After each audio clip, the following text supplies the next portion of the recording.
ceremonial coin toss. Classic. And years ago, he hired Pete Carroll in 1985 to be his defensive backs coach, and Pete getting a big kick out of it. God bless. Well, she's lived here 21 years, preparing for moments like today. Let's go down to the field, and here's Michelle Tafoya. Yeah, well, Al, when Bud Grant was coaching the Vikings in Old Metropolitan Stadium, this is how they would try to unfreeze the field on days like today. Needless to say, it wasn't very effective. But today, the only thing that might not be frozen in this place is the field. When the Vikings moved into this temporary home 2 years ago, they installed an advanced heating system under the field, and it is essentially a big radiator with 7,000 gallons of hot water mixed with antifreeze being pumped through more than 38 miles worth of tubing. And that mixture is heated by the stadium's steam system and is designed to keep the turf above 40 degrees in temperatures as low as 15 below zero and a wind chill of 39 below.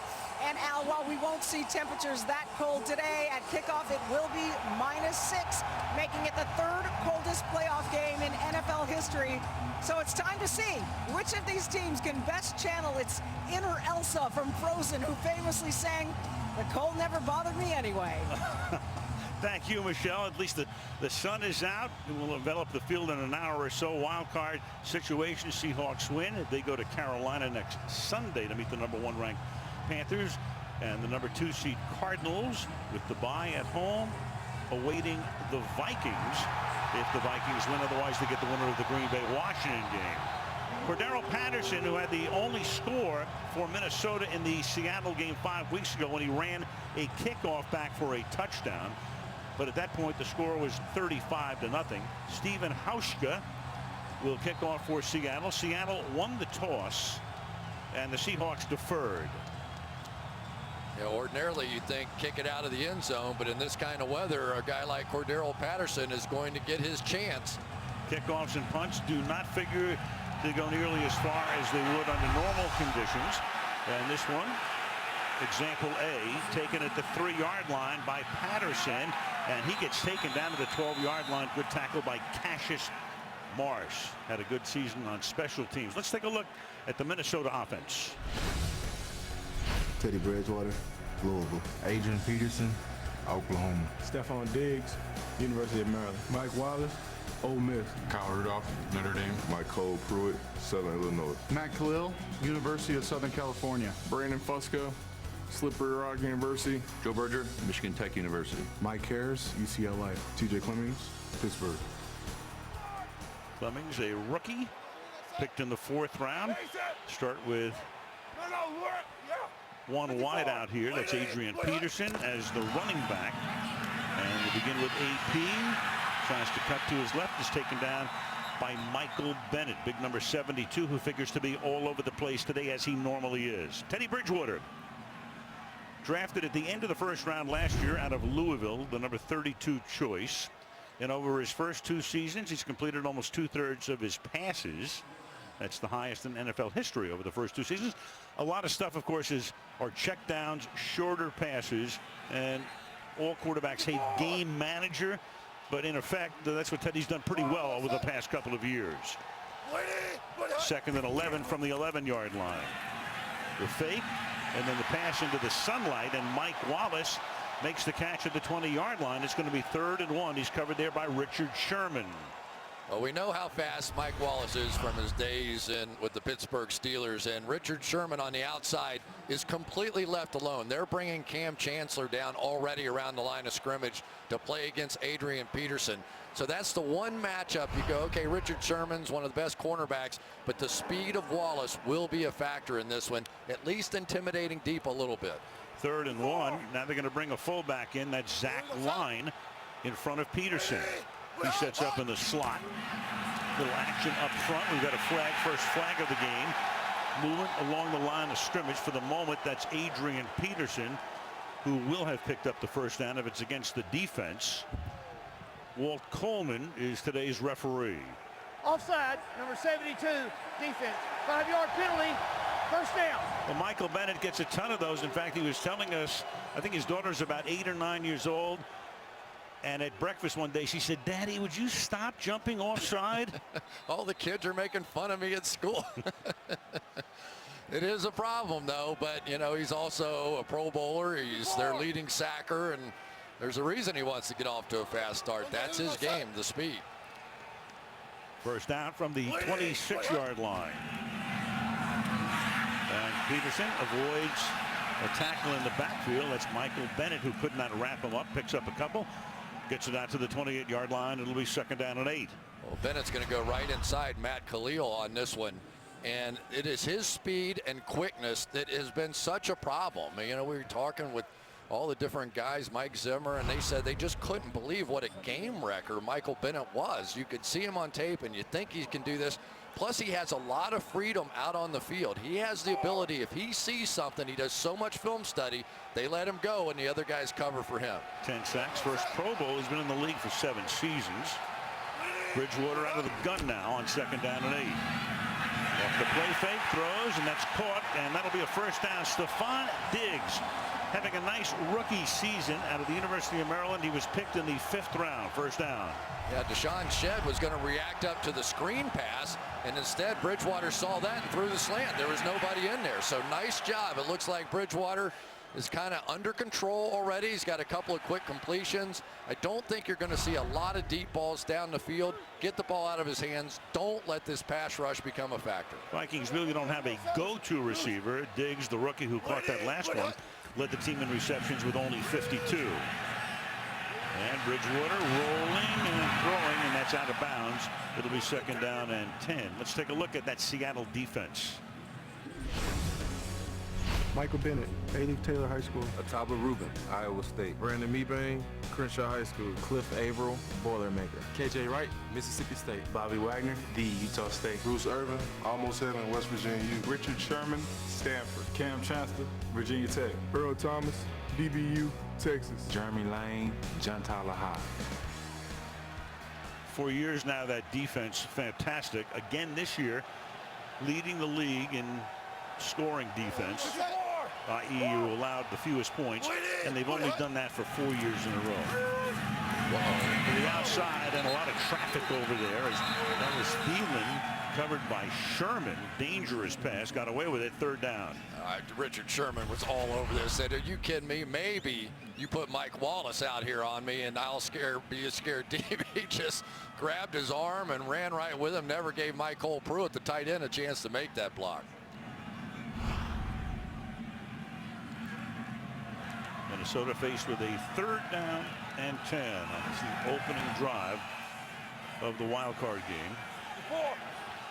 And on third down and long, they bring Asiata, 44, into the backfield.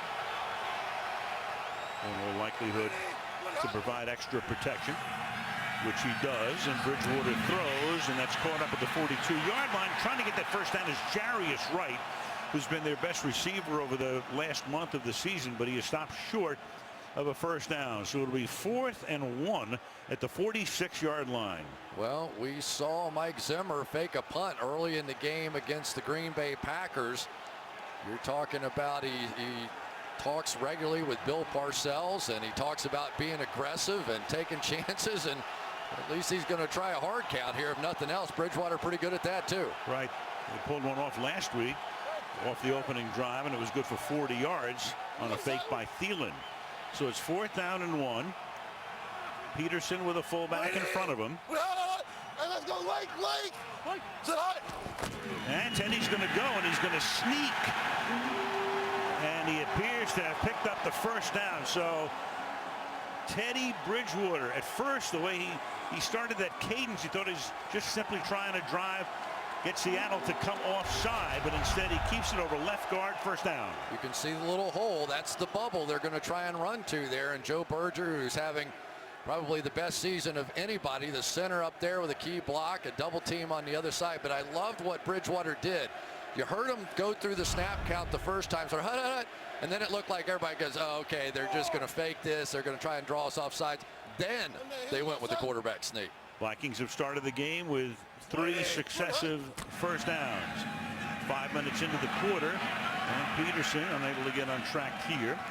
Cliff Averill making the tackle. You all know that Peterson missed all of last year except for the opening game because of the child abuse charges. He was suspended, comes back this year, and there are his numbers. well in front of Doug Martin of Tampa Bay, who was second, and nobody else was really even close. 1,485 yards, third rushing title for him, 2008, 2012, and this season. He comes out, Jerick McKinnon, and he has played well of late. Comes into the backfield. McKinnon, second-year guy out of Georgia Southern, very versatile. And they bring Rudolph into the backfield as well. And Bridgewater throwing to the outside, and that will be caught by McKinnon, who is very close to a first down. Deshaun Shedd makes the tackle. It'll be third down and short. We'll try and get him in here. Run a little route on Bobby Wagner on the inside. These are the throws they're going to want to make all day. McKinnon really has been a bit of a revelation on this offense. He's become so much of a factor on third down, and just the ability now to set up these third and shorts, third down and 1. We've already seen a willingness to go for it on fourth down, and already this game feels different than the first time these two teams got together when they just couldn't convert anything. They were second down and 38 at one point in that game. Third down and 1. Yeah, that game was over early. It was 20-0 Seattle at halftime. And Peterson, and he's going to get wrapped up in his own territory here. Michael Bennett was the first guy through. So Adrian Peterson doing a little dancing and darting, going to the outside, but nothing was there. Bennett will get credit for the stop, and it's fourth down. Well, they keep trying to pull linemen around, and Michael Bennett is just going to swim right through all the blocks there and disrupt everything. Once you get in the backfield, it is just a problem. Now you've got Adrian Peterson having to go sideways, and going sideways against the Seattle defense is nearly impossible. This defense is just too fast. So Jeff Locke comes in to punt. But a timeout is taken here by Seattle before they get the ball. This wildcard playoff game being brought to you by Verizon. Join a better network because better matters. By McDonald's, celebrating the NFL playoffs with breakfast all day. By Toyota, let's go places. And by Pepsi, the official sponsor of the Pepsi Super Bowl halftime show. That was the scene last Sunday night. Viking celebration dethroning the Green Bay Packers, winning the NFC North and getting a home game. That was what was at stake last week. Packers lose. They're in the playoffs, but they're on the road at Washington later today. So now you've got Locke to punt. And it's a short kick, and it will be down at the 21-yard line. Russell Wilson and the Seattle offense, their first action when we come back. Russell Wilson, fourth year in the league, 34 TDs, only 8 interceptions. The passer rating, which is a little bit arcane and convoluted, but he led the league in that category, and no matter how you want to slice it, that means you had a good year, and he did, especially down the stretch. On fire over the last 7 games, of which they won 6. The running back is Christine Michael. The story there, we'll get to it in a moment, from the 22-yard line, and they give it to Michael to the 25-yard line. Now, he was a Seahawk, started the season in their camp, got traded to Dallas. They let him go. He went to Washington. He was on the practice squad, brought him back because Marshawn Lynch had gotten hurt. Thomas Rawls took over, did a great job, but then he got hurt. It looked like Lynch was ready to play this week, but he did not get on the plane with the team coming here on Friday. Still recovering from abdominal surgery, sports hernia. And so Christine Michael is going to be the key guy, along with Fred Jackson, number 22, former Buffalo Bill, who's been in the league 9 years, and this is his first playoff game. Second down and 7. Wilson with a clean pocket and floats one incomplete. Third down. Let's take a look at the Seattle starters. Russell Wilson from a whole pack of badges. Christine Michael, Texas A&M. Doug Baldwin, Stanford. Jermaine Kearse, Washington. Tyler Lockett, Kansas State. Cooper Helford, Duke. Russell Okung, Oklahoma State. Justin Britt, LHS, MIZ. Patrick Lewis, Texas A&M. J.R. Sweezy, NC State. Gary Gilliam, Penn State.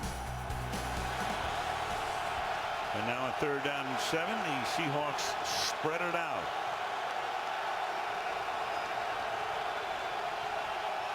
Wilson, who never wears gloves no matter how cold it is. Play clock is all the way down to 1, and the pass is juggled and incomplete. Curse, the intended receiver. Xavier Rhodes is there. The quick 3 and out. Well, you always want to catch the first one when you're playing in different conditions, and that one got away from Jermaine Kearse there. Nice job by Xavier Rhodes.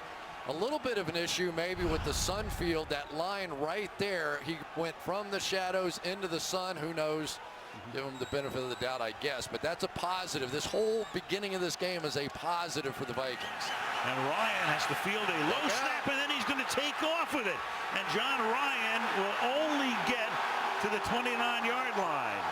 And that's a bigger positive for the Vikings. The snap by Clint Gresham was low. And so Minnesota's going to start with a short field at the Seattle 29-yard line. Well, already you see a low snap. That's part of the cold. You see a punter with no gloves on who's now going to try and take off, and they make the stop. So are the weather conditions a factor so far? You have to say yes. The team not used to dealing with these conditions is having a problem so far. All to Minnesota's benefit, at least at this point, as you look at what is the home of the University of Minnesota football team. Ryan hurt as well on the play as he tried to hurdle. So now you've got your punter on the bench. And Minnesota back on the field after that first long drive. Peterson, the tailback, from the 29-yard line. And they start with Peterson swinging to the outside. He'll pick up about 3. Richard Sherman makes the stop. Ball to the 26, second down. You know, the one thing that I think is so underestimated about Richard Sherman's game is his ability to make these tackles, because they've got speed guys inside, and Adrian Peterson, probably the most explosive, fast runner off the edge. And game after game, time after time, you see Richard Sherman making that tackle anytime running backs tend to bounce outside. Very underestimated part of his game. And he's played all over the place this year, in the slot a lot, as well as on the corners. On 2nd and 7, big gaping hole for Peterson to go through, and he's just shy of the first down. KJ Wright makes the tackle. Pete Carroll taking a closer look at this. Very close to a first down. They've been running across the field, and now these guys jump inside and they do the same side handoff, and they come back this way. You see Michael Bennett jump all the way across. It's great what he does. He ad-libs. If he sees something, he's allowed to take a shot like a Troy Polamalu right out of the way he used to play. But now sometimes he's going to jump out of position, and just like that, it's going to create a big play for the Vikings. And there is John Ryan still working on him. He had his nose bloodied. 3rd down and inches from the 19-yard line, and Bridgewater is going to take a timeout. So each team has taken a timeout here in the first quarter. 5.5 to go in the first. No score. Adrian Peterson, rushing champ, 9 years in the league. Seahawks defense, number 1 in rush defense, giving up only 81.5 yards per game. Postseason history, the number 1 rush defense, 6-4 when facing a rushing champion. And only 59 yards for those champs in those games. Nobody's had 100 yards, and right now Peterson has started the day 6 carries, 8 yards after the timeout. It is 3rd and inches. And Peterson right at the line of scrimmage. That little lean at the end will probably net him the first down. But every yard's been tough for him. 7 carries from 9 yards now, but they move the sticks. You know, one of the problems with Adrian Peterson's style is he wants to be so deep. That's what, 7 yards, something like that, 8 yards behind the line of scrimmage. Well, in a short yardage situation, those offensive linemen up there fighting for their lives, and by the time he actually gets there, despite how fast he is, sometimes penetration can occur. 4:45 to go. Scoreless in the opening quarter. Toss it to Peterson. Tries to cut it back, nothing. Bennett is there to make sure that there is no gain. It'll be 2nd down. Let's take a look at what happened to John Ryan, the punter that low snap tried to run and then does a face plant. Well, and in a game in which you figure to see a lot of punts, you don't know, does the concussion protocol kick in here? Exactly what do we have working? Nose bleeding. So normally what a team would do, you go to the place kicker as the backup punter. We'll see. 2nd and 12 after a loss of 2. McKinnon now in the backfield. They send him into the pattern. He makes the grab over the middle, breaks one tackle, and then leans forward for a nice gain. Broke away from Cam Chancellor. That doesn't happen very often. Gain of 7. It'll be 3rd down and 5. Well, you see this so much with McKinnon. He's going to come out of the backfield, fake this way and go this way this time. And they bring Cam Chancellor over there, probably their surest tackler, but he's been out for 3 games with that pelvis injury. And so he misses the tackle. Big 3rd down now. You would love to have points on the board, but a touchdown feels completely differently in this kind of a situation. 2 Pro Bowlers, Thomas and Chancellor, part of the Legion of Boom. On 3rd down and 5, and Bridgewater, good protection, throws, and that is a 1st down. Stephon Diggs, the rookie, setting up a 1st down and goal. But Deshaun Shedd on the outside is going to react out, and nice read by Teddy Bridgewater. They have not held the football in this game. They are not taking chances with that pass rush. It was a tough day for this offensive line last time they met, but because of the pace of the throws coming out of Bridgewater's hands, it has not been an issue so far.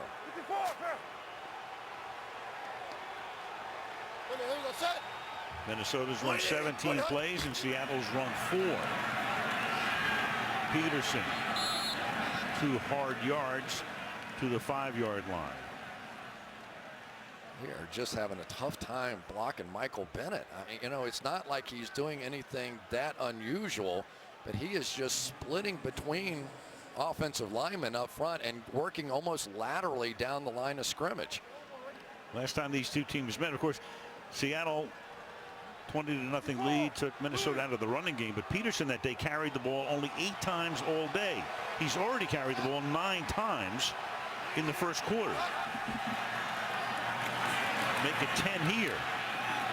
To the 4 he goes. It will be 3rd down and goal. Norv Turner is the offensive coordinator. Came here with Mike Zimmer when Zimmer took over last year. Norv, of course, head coach years ago in Washington, Oakland, and San Diego. And he's done a nice job with this offense. The young quarterback. You got Peterson bringing along the receivers. Yeah, young quarterback with a huge play right here. You've got McKinnon in the backfield. That has been a little bit of his safety blanket there. Let's see.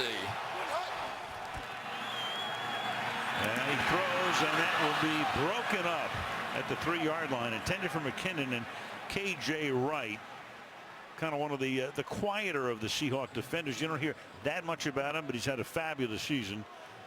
Breaking it up, 4th and goal.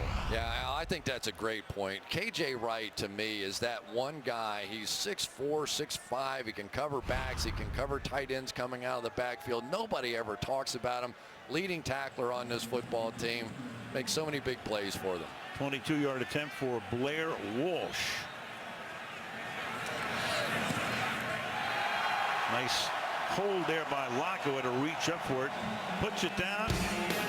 Walsh puts it through. A minute to go in the opening quarter. Minnesota leading 3-0.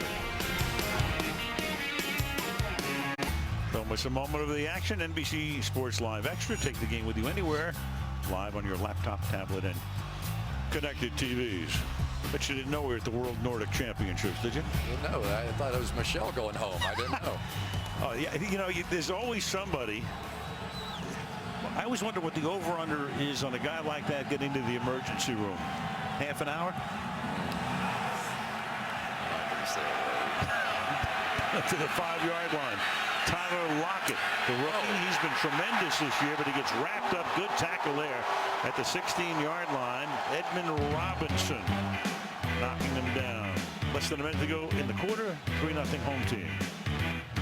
Today or the other night, good review, Shades of Blue. Check it out. Jennifer Lopez, Ray Liotta starring in Shades of Blue. You can check it out this coming Thursday night right here on NBC.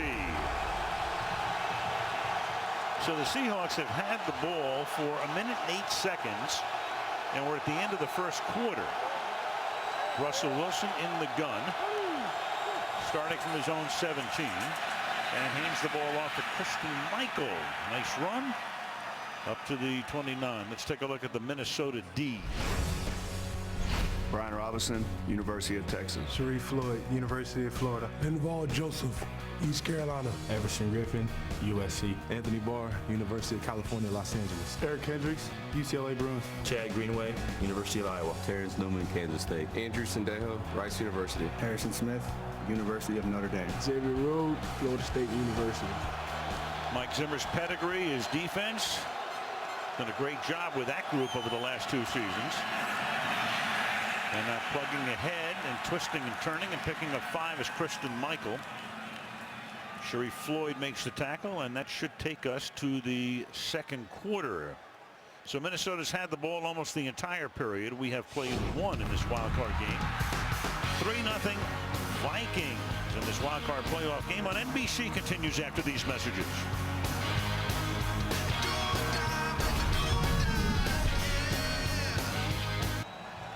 Second quarter in Minneapolis. Al Michaels, Chris Collinsworth, Michelle Tafoya.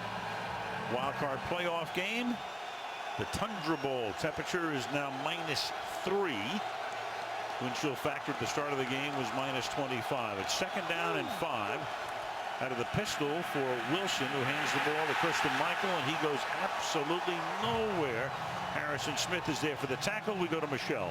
Well, punter John Ryan took a spill early in this game. He is questionable with a nose injury. He's been trying to do some work here on the sidelines. Keep in mind, Stephen Hauschka has not punted in an NFL game. Ryan is also the holder on field goals, but we saw that Russell Wilson was practicing with the long snapper Gresham on the sideline here holding. So we'll see what develops, guys. Oh, boy. Didn't Bill Parcells tell Pete Carroll, you can't let your quarterback hold on a snap? Remember that wild card round. Probably told Mike Zimmer. Third down and 6 from the 31. And Wilson's going to, he tried to take a timeout and did. Play clock was going to 0 to avoid a 3rd and 11. Seattle takes its second timeout of the half. Let's take a look at what Russell Wilson probably saw there. Mike Zimmer is known for this mug package, if you will, but coming off the side over here is Harrison Smith, and sometimes they'll bring the corner off the other side in the nickel package, and you just got the feeling that Russell Wilson realized early on that he was going to have a problem with protection right there. 3 games against the Vikes in his 4-year career. Look at those numbers. 8 TDs, no interceptions, and of course those numbers very similar to the way Russell played down the stretch. I mean, over the last half of the season, the last 7 games specifically, 24 touchdown passes, 1 interception. That is over the moon. Yeah, he's been brilliant, very much in the MVP conversation as far as I was concerned at the end of the year. And now comes Doug Baldwin time. One of the reasons his numbers have been so good is Doug Baldwin has gone crazy. 14 touchdown receptions, over 1,000 yards. The first Seattle receiver over 1,000 since 07.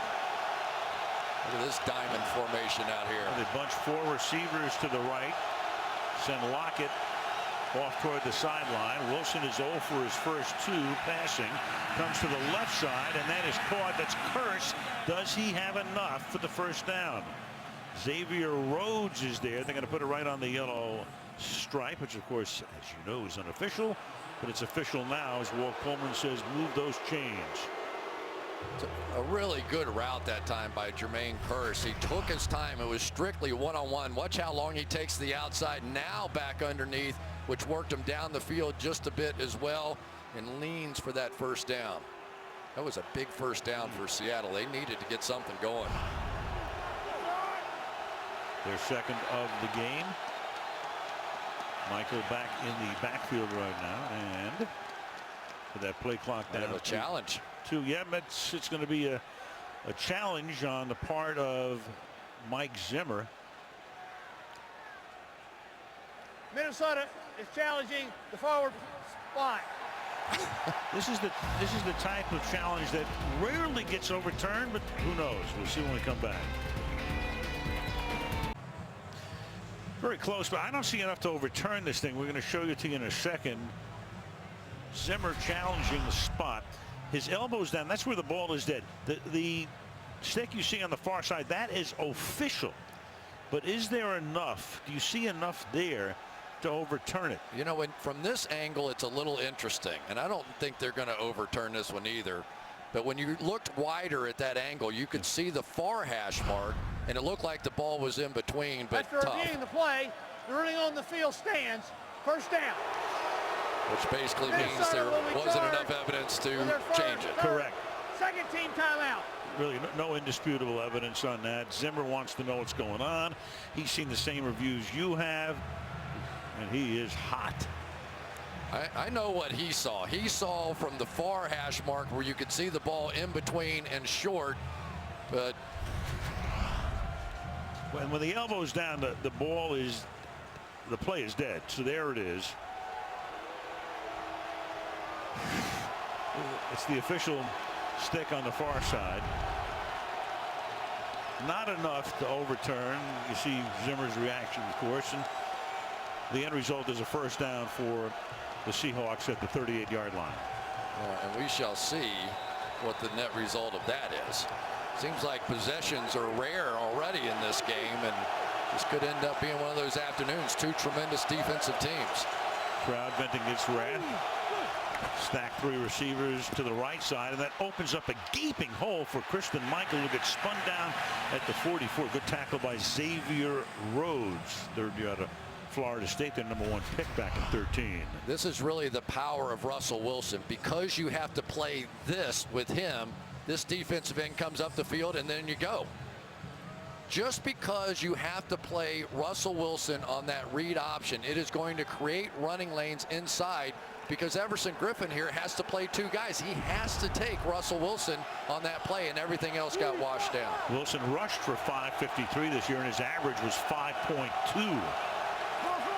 Second and 4. They go 5 wide here, and the pass is high, intended for Fred Jackson.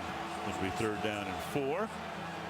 And aerial coverage being brought to you by Geico, and that is where Super Bowl 52 will be in about 2 years. U.S. Bank Stadium, about, I guess, 3/4 complete, downtown Minneapolis, near the site of the old Metrodome. And here we are, about a 15-minute drive from there.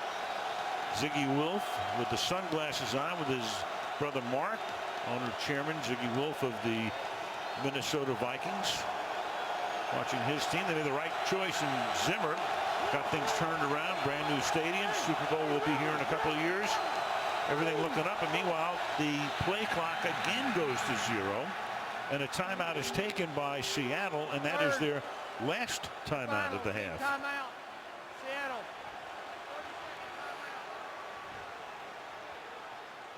Well, we talked about, there's a lot of things to talk about. One of the things we should talk about too is Marshawn Lynch, because we don't see him in the lineup.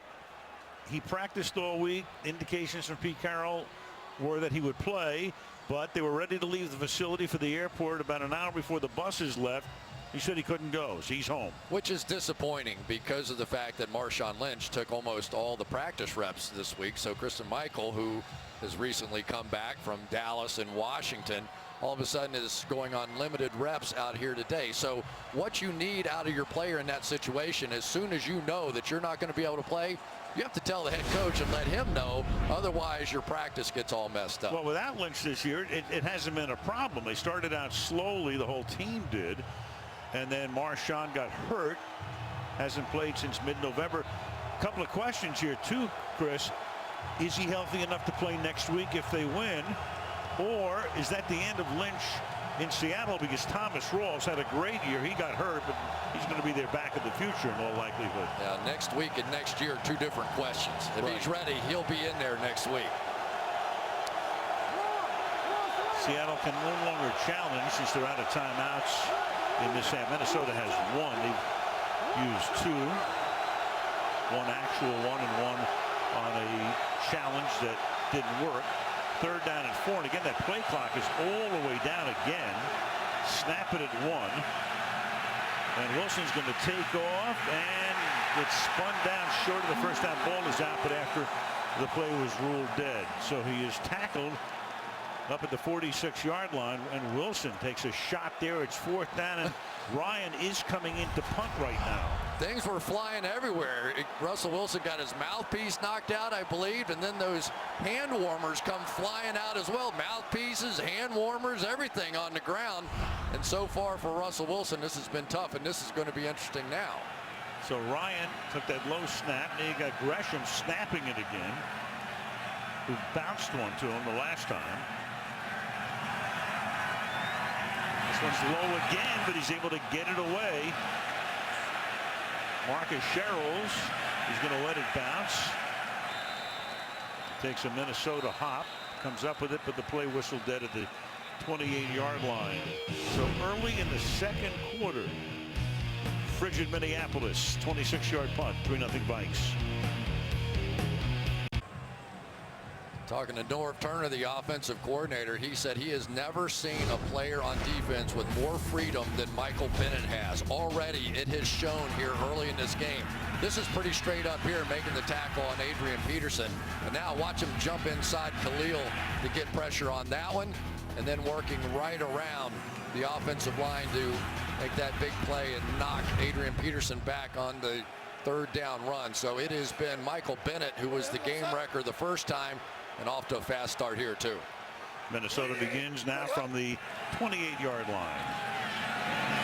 A little awkward handoff there as Peterson takes it to the 32. It'll be 2nd down and 6. Teddy Bridgewater. He was going to be the backup to Matt Castle last season. That's the way the year began in Mike Zimmer's rookie coaching season. But then Castle got hurt, so it was baptism by fire. And among other things, last year Bridgewater led this team to 4 fourth-quarter comebacks. He had a bad game last week by his own admission, but the 3 prior were very good. And here's Peterson.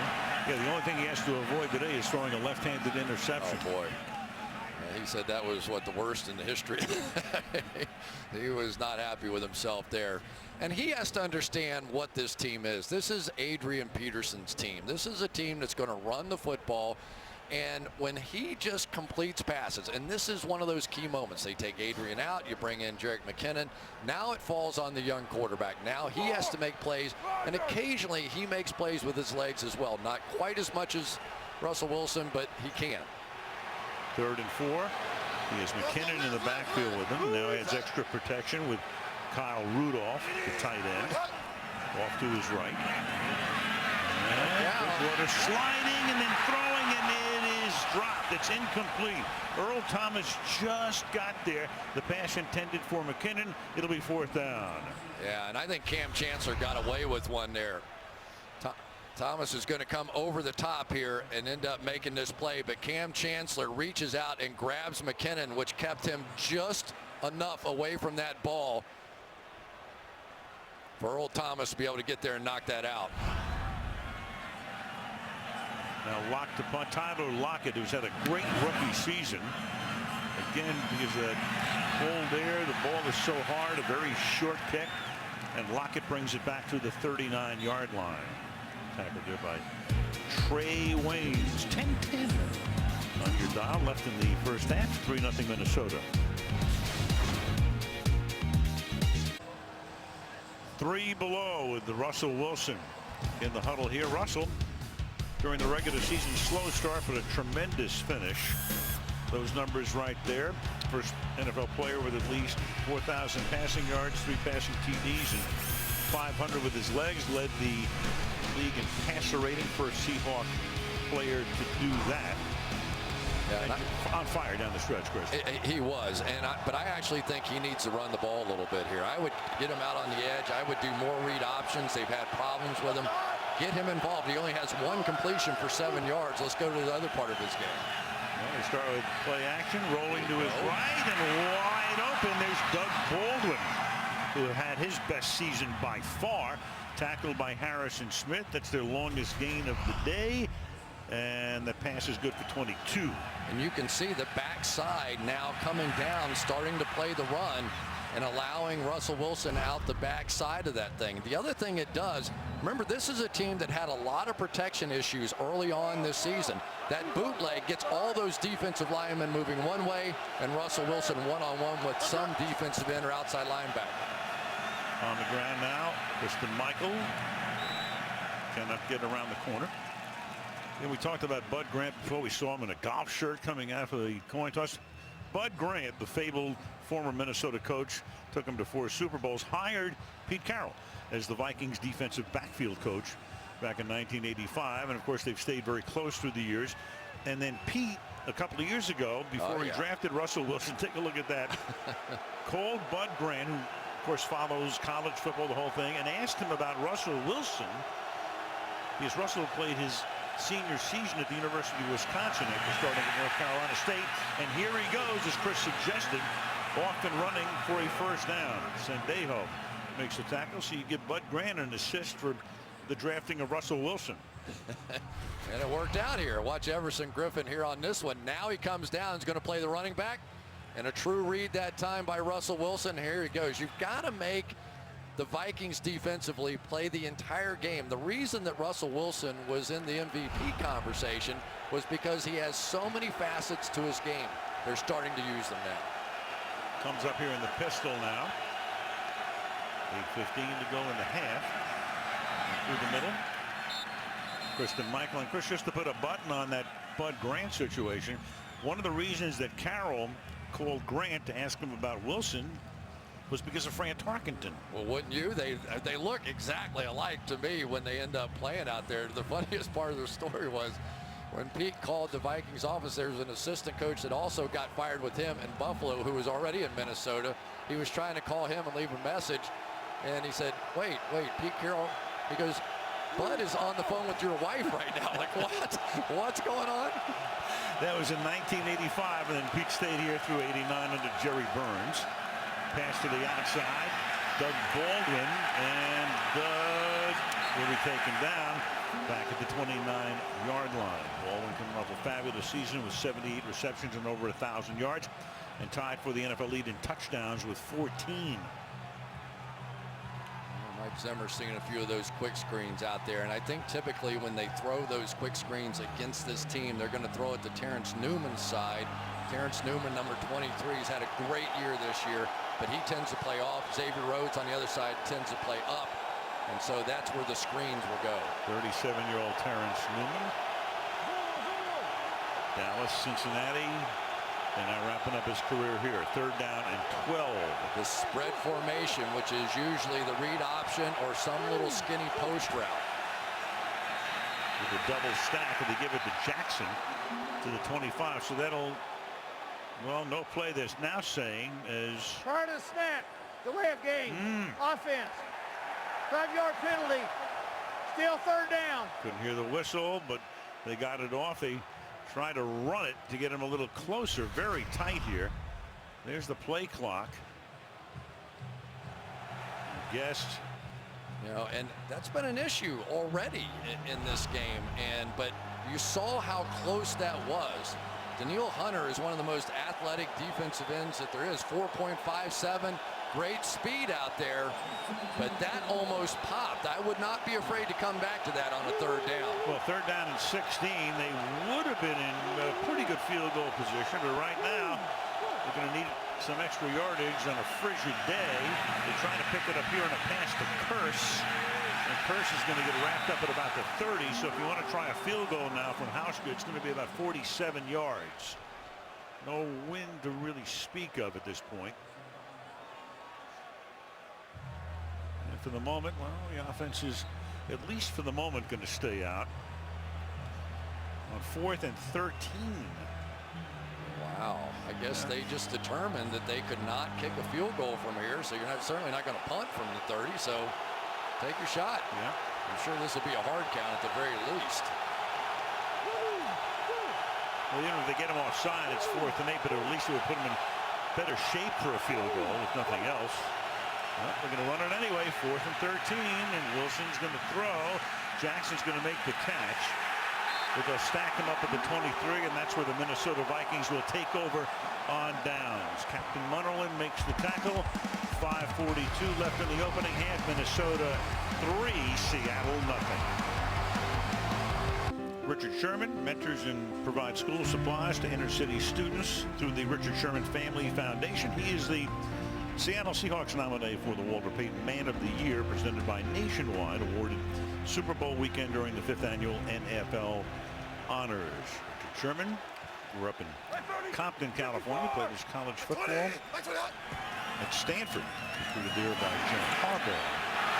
Adrian Peterson around the left side, taken out of bounds after a first down in front of the Vikings bench. KJ Wright with the tackle, 1st and 10. Once again, Michael Bennett going down hard inside. So when he does that, KJ Wright comes out, but now they're starting to get blockers out in front of that.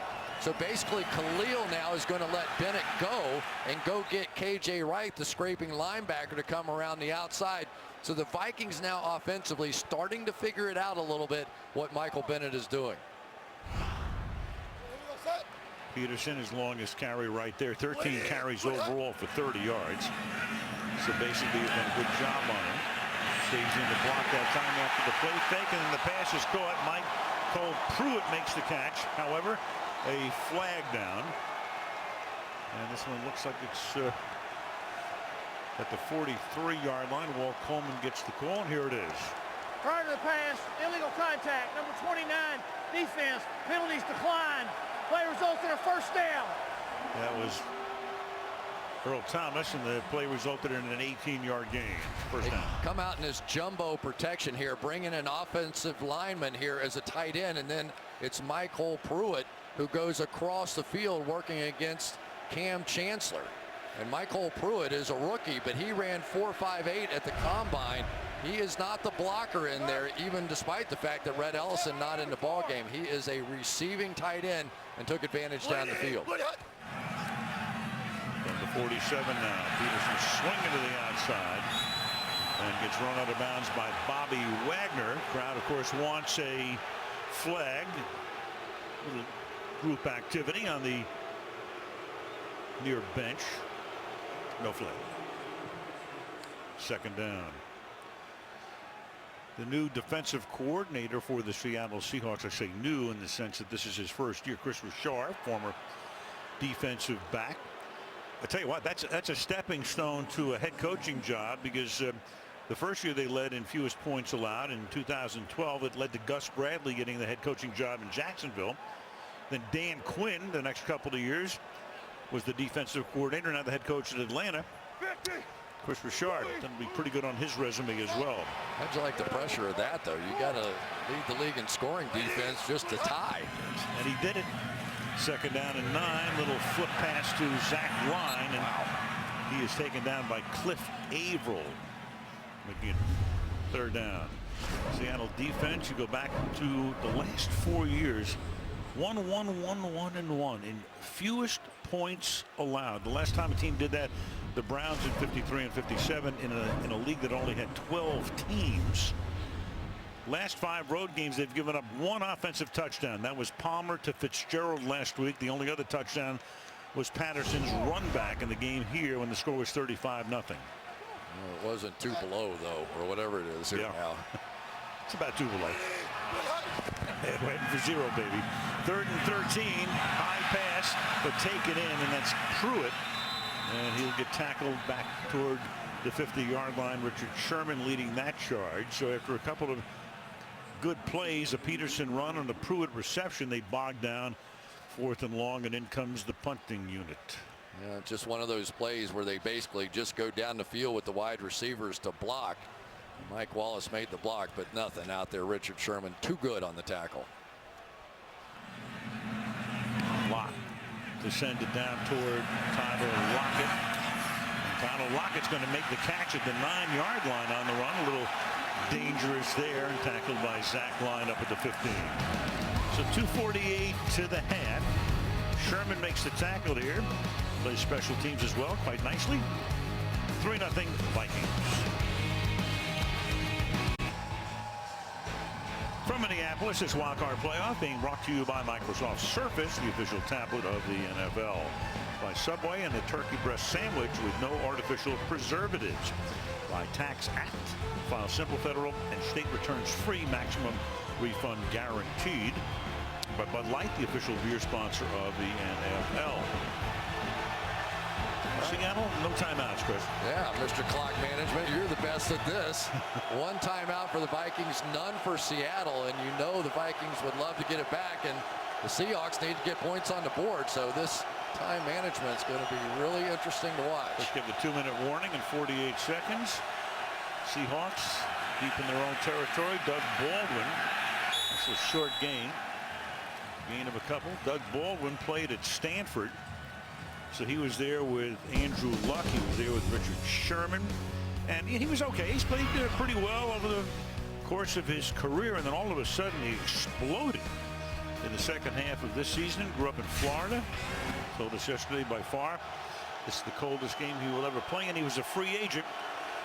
We asked him yesterday afternoon. It still gnaw you? Absolutely. 2nd and 7. Kristen Michael up to the 20-yard line. That's going to be 3rd down now and 5, and that should take us to the 2-minute warning, and indeed it will. Boy, this is a points play coming up. If the Vikings can get this ball back, you figure they're going to get points on the board. They have one timeout. 3rd and 5 when we come back. At halftime coming up. Dan, Tony, and Rodney, nice and toasty back in the studio talking about the impact of Russell Wilson, what adjustments should be made. Bob here with us on the surging Washington Redskins, who beat the Green Bay Packers in the NFC game this afternoon after this one is over. Fred Jackson is the back here on 3rd down and 5 with 2 minutes to play in the opening half.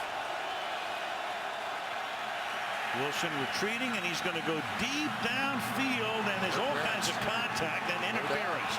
2 flags. Tyler Lockett interfered with by Xavier Rhodes. So they air it out, the Seahawks do, on a 3rd down and 5, and you get the rookie Lockett, who this season was their 2nd leading receiver, and Rhodes making all kinds of contact with him. Number 29, defense. Ball we placed at the spot of the foul. 1st down.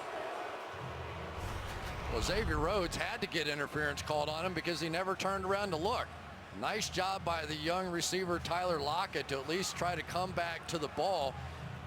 And that's an easy call. It's just really poorly played that time. And that goes back to some of the issues that Xavier Rhodes had earlier in the year when he was getting all those pass interference calls. Now you see why he's not getting his head around. That was Anthony Barr blasting Wilson at the end of the play. It's a 41-yard penalty. Fred Jackson to the 38-yard line. Eric Kendricks, rookie linebacker out of UCLA. Barr and Kendricks played together with the Bruins. Gain of 2. It'll be 2nd down and 8.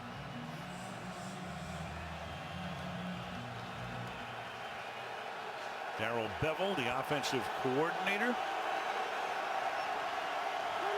really got this team, despite all of the injuries, on the right course down the stretch. Wilson under pressure, and Baldwin incomplete. The pass was tipped. It'll be 3rd down and 8. As good a play as I've seen from a linebacker all season. Doug Baldwin, a wide receiver, is going to come over, hesitate, and then go. Watch right here in the middle of the field. Eric Kendricks not only saw it and stayed up with it, but had the speed to run down Doug Baldwin and make that play. Huge play by Eric Kendricks. So Kendricks involved in the last 2 plays, setting up a 3rd down and 8, 1:23.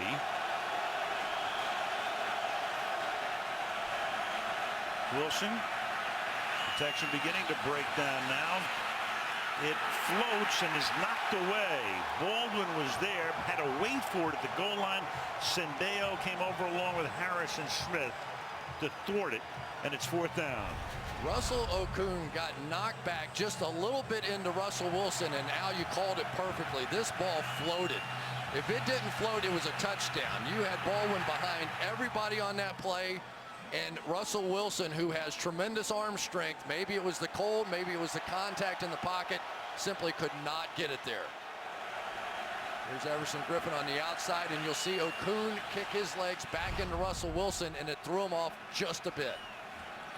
Again, the 2 snaps have been low from Gresham. You have Ryan, who had his nose bloody. This time it's a good snap. Knows the ball is down to put some backspin on it. And will bounce at the 10 and be dead at about the 9-yard line. So that sets Minnesota up with 63 seconds, but only 1 timeout. Well, hockey. Let's warm up and watch hockey on Wednesday. As Patrice Bergeron and the Bruins take on Claude Giroux and the Flyers.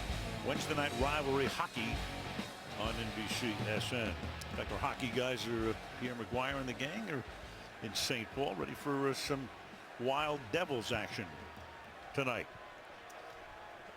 And you look at the time of possession early on. It was all in the first quarter when Minnesota had the ball almost the entire quarter. Yeah, we're going to get the old take a knee here. And if Seattle had not wasted all those timeouts with the delay of game calls or almost delay of game calls, they could have had 3 timeouts here in which to maybe get the ball back. But not good clock management throughout. Well, only 1 timeout for Minnesota. Long field, cold conditions, and they'll be content to take that 3-0 lead into the locker room. And the Seattle Seahawks are going to get the ball as we start the second half. Well, I would imagine Mike Zimmer is absolutely thrilled with how this game has gone. This is old school football. This is take advantage of field position, punt the ball, don't turn it over, don't make big mistakes. Mike Zimmer football to a T. Well, 5 weeks ago, the teams met here at the half. It was 20-0 Seattle en route to a 38-3 win. When it really matters now in the playoffs, it's 3-0 Minnesota at halftime. Again, the Vikings with a win go to Arizona. Seattle, if they win, they go to Carolina. Come to the half. Seahawks get the second half kickoff. To halftime coming right up.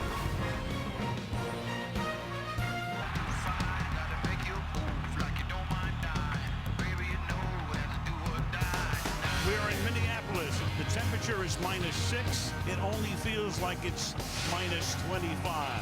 Has to field a low snap, and then he's going to take off with it. Are the weather conditions a factor so far? You have to say yes. This is old school football.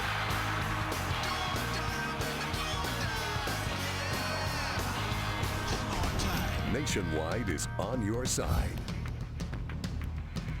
Second half, Al Michaels, Chris Collinsworth, and Michelle Tafoya. It's warming up. It's now 2 below. 6 below at kickoff. That's the 3rd coldest kickoff in postseason history. Ice Bowl and the Freezer Bowl would be 1-2.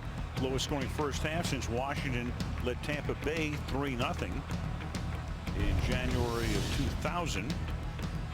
The winner today, Seattle wins. They go to Carolina Sunday. If Minnesota wins, they go to Arizona on Saturday. So this probably will be the final game the Vikings will play here. I say probably. Conceivably, if they get to the NFC Championship game and they are the highest remaining seed, in other words, if Carolina and Arizona both lost, then they could host the NFC Championship game here.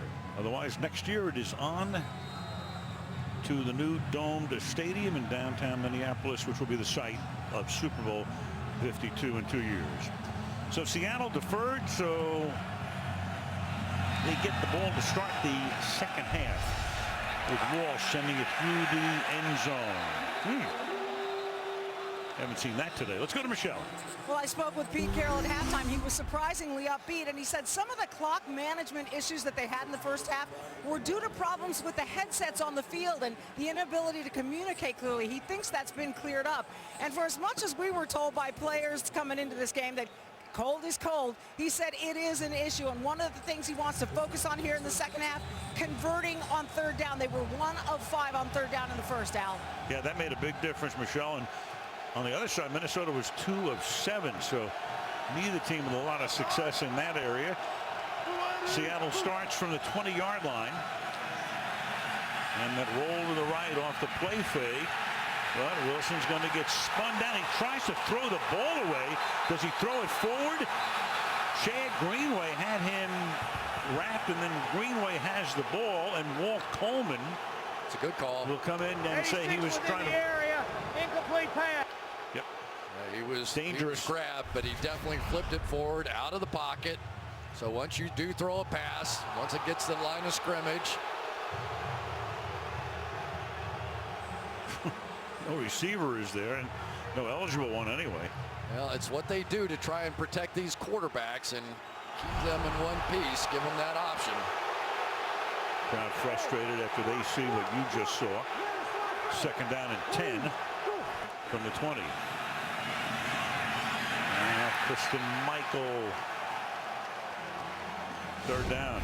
Well, 107 yards total passing in the first half. So what should Seattle do? Why not come back to what's worked best so far? This read option package. Just read the end. In this case, Everson Griffin. He comes up for your quarterback. Just hand it off. If he goes down for your running back, let Russell Wilson get involved in this game running the football. It is one of his strongest attributes, and they desperately need him. But now third down and very long. That's 107 passing yards for the two teams combined. Third down and 10. Four-man rush, pressure put on, and a one-handed grab by Doug Baldwin. Sensational catch on a third down and 10. That was awesome. Watch this catch on third down and 10. You don't know if you're going to get drilled in the back. You don't know what's going to happen. He comes down and keeps that drive alive. Pete Carroll wants to convert some third downs. Superstars have to make plays in the playoffs. There's your guy with 14 touchdown passes on the year. Awesome. How routine has that one-handed catch become this year? And this is Wilson keeping it, and then falls down, slips at the 41-yard line. Talk about Wilson to Baldwin, the two through the season. The rating right there is the highest for any quarterback receiver duo in the National Football League. And every time he's been targeted, you take a look at the numbers. Overall, it resulted in 14 touchdowns, only 2 picks. And we're seeing this like every week now. It was spectacular. But remember, Jimmy Graham got hurt, so that meant Baldwin got some more opportunities. When Marshawn Lynch and Thomas Rawls got hurt, the running game was lessened. So it came down to Russell Wilson and Doug Baldwin, and they carried this team. And it was Earl Thomas giving him some love on the sideline. Wilson sprinting away, going deep downfield, and it is incomplete with Tyler Lockett, the intended receiver, and Trey Waynes, their #1 draft choice. But a guy who's played a lot of special teams and not that much defense this year, breaking it up. And the difference between what Xavier Rhodes did, this time Trey Waynes got his head around. He gets his head around, looks for the ball. Is there contact? Of course there is, and there's always going to be. But you get your head around, and that's going to be allowed. That's a good no call. Both guys going for the ball. Exactly. So third down and 6 now. Opening drive of the second half. 3-0 Minnesota. Play clock all the way down again. And Wilson will throw. Caught by Jackson. And the former Buffalo Bill has a first down. So another third down conversion. Run out of bounds by Terrence Newman at the Minnesota 47-yard line. Just the inside guy. They don't have enough guys out here. They've had to run a linebacker from inside on that mug package. There's Brian Robinson trying to get out to the flat. Absolutely no way. Great job of Russell Wilson feeling that backside blitz that time from Harrison Smith. They took advantage, moved the pocket, convert again. With Derek Coleman in at fullback, he helps to lead the way for Christian Michael. It's gain of 9 inside the 40 to the 39-yard line. Coleman leading the way, second down and 2.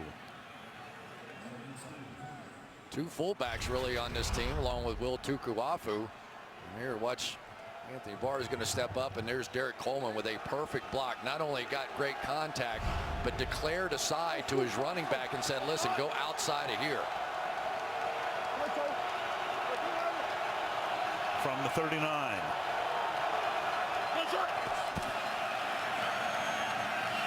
Michael, and he will not pick up the first down. Daniil Hunter, the rookie out of LSU, who is the youngest player in the league, turned 21 just around Halloween time, makes the stop. 3rd down and 1. Yeah, Chase Hoffman trying to block him, but what a revelation. He has been 6 sacks on the year. So now another big 3rd down conversion here. And this is one you could actually take a chance if you wanted to, because probably would be 4 down territory. So if you wanted to take some kind of a shot here, nice opportunity.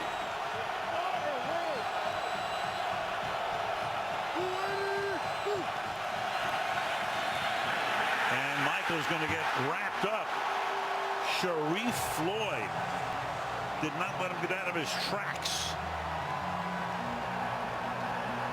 Floyd, their #1 pick back in 2013. Just splits right between the 2 offensive linemen, between J.R. Sweezy and Gary Gilliam. And that is just a huge play. You try and go conservative, think you got 2 shots to run the ball. And just like the Vikings did earlier, you lose yardage. Lost 2, makes it 4th down and 3. Offense stays in. 3 receivers split to the right, 1 to the left. They are unsettled back there. Play clock at 2, at 1. Wow. And again, they've got to call a timeout. And Michelle talking about, Pete said they had communication issues in the first half. 30-second timeout. Apparently not rectified. Or they're just slow. They're slowing into the line. Slowing getting to the line, but they had a huge opportunity there because Minnesota was completely unsettled on the back end. They got people running on and off the field. 3 wide receivers, if I remember correctly, out to the right-hand side.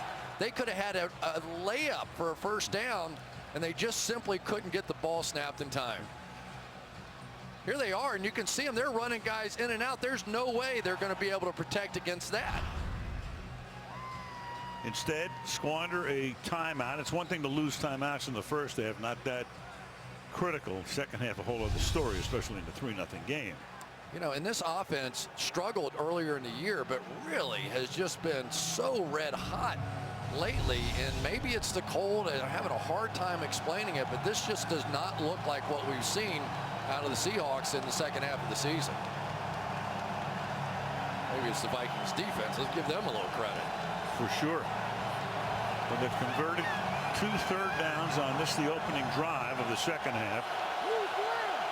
Now trying to convert a 4th down. Baldwin comes into the backfield. Still on the move. And Wilson under pressure. Look out from behind. Throws, tipped, intercepted at the 24-yard line. Trey Waynes, he can fly. The #1 draft choice. Back to the 45-yard line. Chase Kaufman was the intended receiver. Waynes with the pick. Minnesota gets the ball near midfield with 9:49 to go in the 3rd and up 3-0. When we're done on Fox, and there's the Fox music for you, the Packers and the Redskins. Packers 6th playoff berth since 2010. Redskins have been in the postseason since 2012. So it's -2 here. Feels like -16. It's 44 in Seattle. And for our friends Joe Buck and Troy Aikman, I looked it up. It is 61 degrees in Landover, Maryland. My old partner's living a life. The old wuss is there. Come on, it's a 63-degree difference between Minneapolis and Landover. And Joe will still be cold. Yeah. After the pick, Minnesota starts from the 46-yard line. And Bridgewater slides one out to Zach Line, and the fullback has an 11-yard gain. Flag down. Wagner makes the tackle. Flag down all the way back at the 36-yard line. Oh, Coleman. Boy. Personal foul. Rubbing the passer. 56. Defense. Late hit. 15 yards out of the end of the play. 1st down. Cliff Averill boy, if you're going to hit him, hit him. This is a little shove from Bennett and Averill and knock him down, and that is big. This has to be one of those games now that defensively you start to get frustrated. The only thing that Seattle's defense has given up is when the punter dropped the ball and had to run it. They got the field goal out of that. So they've been great so far in this game, but here they are now back inside the 30-yard line. And you could just feel the confidence growing, not just with this crowd, but on the field for the Vikings as well. Penalty takes the ball down to the Seattle 28.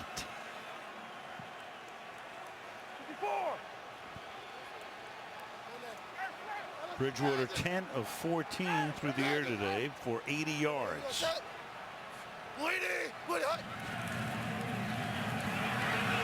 Peterson runs into a stack and is tackled at the 25. Off we go to Michelle. Well, Mike Zimmer told me at halftime his offense had too many negative plays, putting them in some bad situations. He wants to see them be a little more patient. And of Adrian Peterson, he said he's facing extra defenders at the line all game long, and that makes it tough for him to run downhill. But he said, I guarantee you, he's going to hit one eventually, guys. Well, he's 34 yards on 15 carries so far as AP. Longest was 13. Sets up deep as he always does here on 2nd down and 7 from the 25. Swinging to the outside. And that's Cliff Averill. So he had that personal foul, loses his helmet, but throws Peterson to the ground for a loss of 7 yards. And this move has been eating up these Viking tackles all day. Cliff Averill is going to duck inside TJ Clemmings on this one and just beat him right to the punch, and he's going to beat the speedy Adrian Peterson before he can get out there on the edge. And so now they push this thing back, probably outside of field goal range, but who knows, the way that Blair Walsh kicked off, maybe he can kick it in this goal. 3rd and 14. If they don't get a yard here, you're looking at about a 50-yard attempt. 3 receivers all to the left and looking over the middle and then throwing, and McKinnon makes the catch and is still on his feet and then is taken down at about the 25. So you're looking at about a 43-yard attempt right now to make it 6-0. About halfway through the 3rd quarter. Only scoring in the game off the foot of Blair Walsh earlier. It was a 22-yarder. Little chip shot. Spot this one at the 34, so it's going to be a 40, make it 43-yard attempt. Put it down at the 33-yard line. He's made 6 over 50 this year. The 43-yard attempt into the Frigidaire is perfect. 7:04 remaining in the 3rd quarter in this wild card playoff game. 6-0 Minnesota.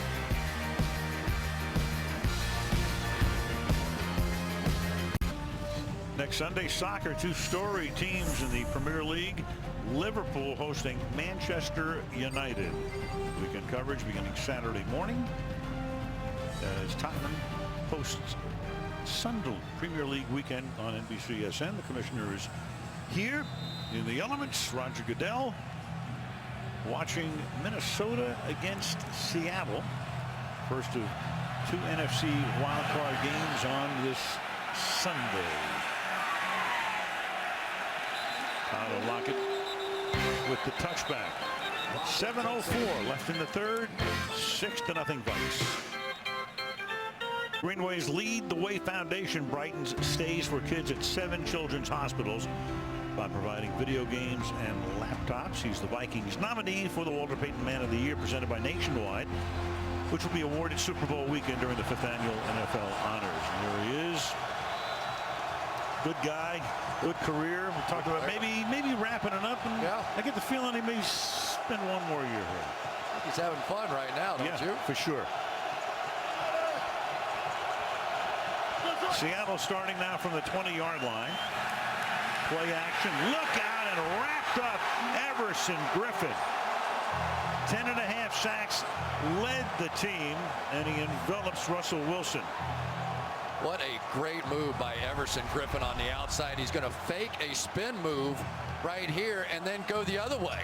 So Russell Okung, who's coming off that calf injury, had no idea. And I think that Russell Wilson kind of turned and was going to peel out of there and just took one right in the face mask. If anything, Al, this game looks like the reverse of the game these two teams played. All these second down and long situations. Yep. Pete Carroll knows all about Griffin. He recruited him. Griffin played for him at USC. 2nd and 19, and Wilson is going to go down at the 7-yard line. Sharif Floyd, who made a big play the last time Seattle had the ball, knocks him down. Al, it's really interesting what we're seeing. Most teams don't do this. They're rushing behind Russell Wilson because he wants to escape backwards. You've seen him so many times this year back up, and look what the Vikings are doing to him. They're getting in behind him. He typically does not step up and through. He wants to escape backwards. The Vikings' strategy in this one is to get behind him, and it's paying off big time. Coming in the back door. 3rd down and 23. And now just to give them some room, Michael will take the ball back to the 20. That's a gain of 13, but another punt forthcoming. Wow. I mean, this is an offense that has overcome so much this year. The loss of their first 2 running backs. Now 2 tight ends. Luke Wilson not playing in this game, or Jimmy Graham. Russell Wilson, Doug Baldwin took over and has played so well, and now they're getting shut out by the 5th scoring defense in the NFL. You saw Gresham, the snapper. He's had 2 short snaps. Ryan, who did the face plant in the first half. This one, the snap is good. Marcus Sherrills is back to take it in. Collects it at the 40-yard line. And can he get around the corner? No, he cannot. Good coverage. And a flag is thrown, though. Could be a horse collar on Derek Coleman. So Coleman was able to corral him, but then draws the flag. There you go. Isn't it amazing, Al? There's so many games on the outside. This was sort of considered a laugher, right? Personal foul, horse collar tackle, number 23 of the kicking team. 15-yard penalty, first down. Hawks ain't laughing at the moment. 6-0 Minnesota.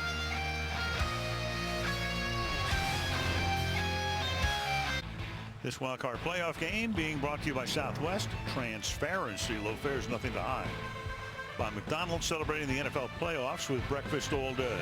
By Nationwide, Nationwide is on your side. And by Chevrolet, find new roads. Congratulations, Caledonia High School, winning the Vikings' first ever In the Game award as Minnesota's top high school football program. 48-yard line. Vikings begin here with a first down and 10. Teddy Bridgewater, 11 of 15. Peterson's going to try to swing around the corner, and Sherman says not very far. So the Minnesota Vikings, you know, it's so interesting. We know about Bruce Arians in Arizona. Looked like he was finished. And, of course, he's been the coach of the year 2 of the last 3 years. That team, the number 2 seed. Then there's Mike Zimmer, longtime assistant, protege of Bill Parcells, finally gets a break. Turned out pretty good so far. And he talks to Parcells all the time about strategy, like last week when he did the fake punt. He was saying that that really came from Parcells and something he did before the Super Bowl. 2nd and 7. And you got a flag here as Jarius Wright was covered by Richard Sherman. Yeah, and Richard Sherman looked like he grabbed the jersey. Number 25, defense. Ball will be placed at the spot of the foul. First down. Looked like he grabbed the jersey and pulled himself forward on the tail end of this. Let's see. So not here, but right here as he stops. Can't really see it right there. His arm, his jersey, something, but you could see his body get propelled forward. And it's been one of those kind of days for everybody involved here with this Seattle team. Ball at the 39-yard line. Peterson. Well, Zimmer was at Dallas for 2 decades. Went through a lot of coaches down there, Chan Gailey and Dave Campo. Bill Parcells, there he was under Bill. Then he went to Atlanta for 1 year. That's the year Bobby Petrino left the team toward the end of the season. Then on to Cincinnati, and that worked out pretty well for him under Marvin Lewis, and that led to the job here in Minnesota. He actually thought at that point 2 years ago he might have gotten the Tennessee job. He thought he was going to get the Titans job. Almost didn't take that second interview with Minnesota, but did. And here he is. 2nd and 8 to give the ball to Diggs on the inside handoff. And Diggs will get bounced down by Earl Thomas a couple of yards shy of the first down. They go back with that jumbo package. Austin Shepard, an extra offensive lineman in the game, and then they go with the jet sweep away from it. So that's twice now. Last time they got in that package, they threw the ball to Michael Pruitt. This time they run the jet sweep. So they come out in a power run formation and give you a bit of a gimmick. Less than 3 to go now in the 3rd quarter. And just at the cusp of field goal range, so a big 3rd down and 2. And the pass to the outside, and that will move the change as Diggs makes the catch. A little outside move, first down. I tell you what, a year this kid Stephon Diggs has had. He has simply come up big for them the entire year. Their leading receiver, second only in the NFL this year to Amari Cooper as far as yards for a rookie, and he was the 21st wide receiver drafted. Whole bunch of swings and misses on that guy. 5th round pick. Played his college ball at Maryland.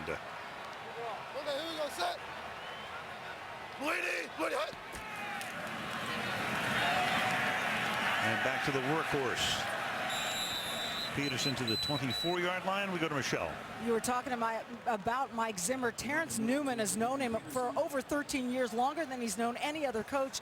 And he thinks Zimmer was the most overlooked coach in the NFL. Newman told me Zimmer should have been a head coach a long time ago. He's very knowledgeable, very detailed, passionate. He loves his family, loves his players, and he just loves football, Al. And Michelle, he had a chance to be the University of Nebraska head coach at a time when he was on the Dallas staff and passed up that opportunity, but eventually it did come around, and right now his team with a 6-0 lead in the playoffs, and they give it to McKinnon, and he'll get ridden down at the 23-yard line. You know, Al, the one thing that stuck out to me about the conversation with Parcells this week is that he said, you just preach confidence to your guys at this point. You know, everybody had sort of given, oh, the Vikings, they have no chance in this game. Seattle's red hot, the team nobody wants to play, all that kind of stuff. And all week long, he has been preaching, we can do this, guys. We got this. You know what happened to us. Our defensive guys were hurt in the first game. We can do this if we play our style of game, and they have played their style perfectly so far. Pretty much the same message last week in Green Bay when they went in there and won the North. On 3rd and 6, Bridgewater able to stand up at first, but then he went down at the 30-yard line. And those are a big 6 yards right there. Cliff Averill was there, making it 4th down and turning this now into what will be about a 47-yard field goal attempt. Now that was one that was too bad. That's the one thing they thought they could get on Richard Sherman, some of those stop routes, especially with Mike Wallace, but it is Michael Bennett again that was not going to give Teddy Bridgewater long enough to take a look. So in the waning seconds of the quarter, a 47-yard field goal attempt right down the middle. 2 seconds left in the 3rd. 9-0 Vikings.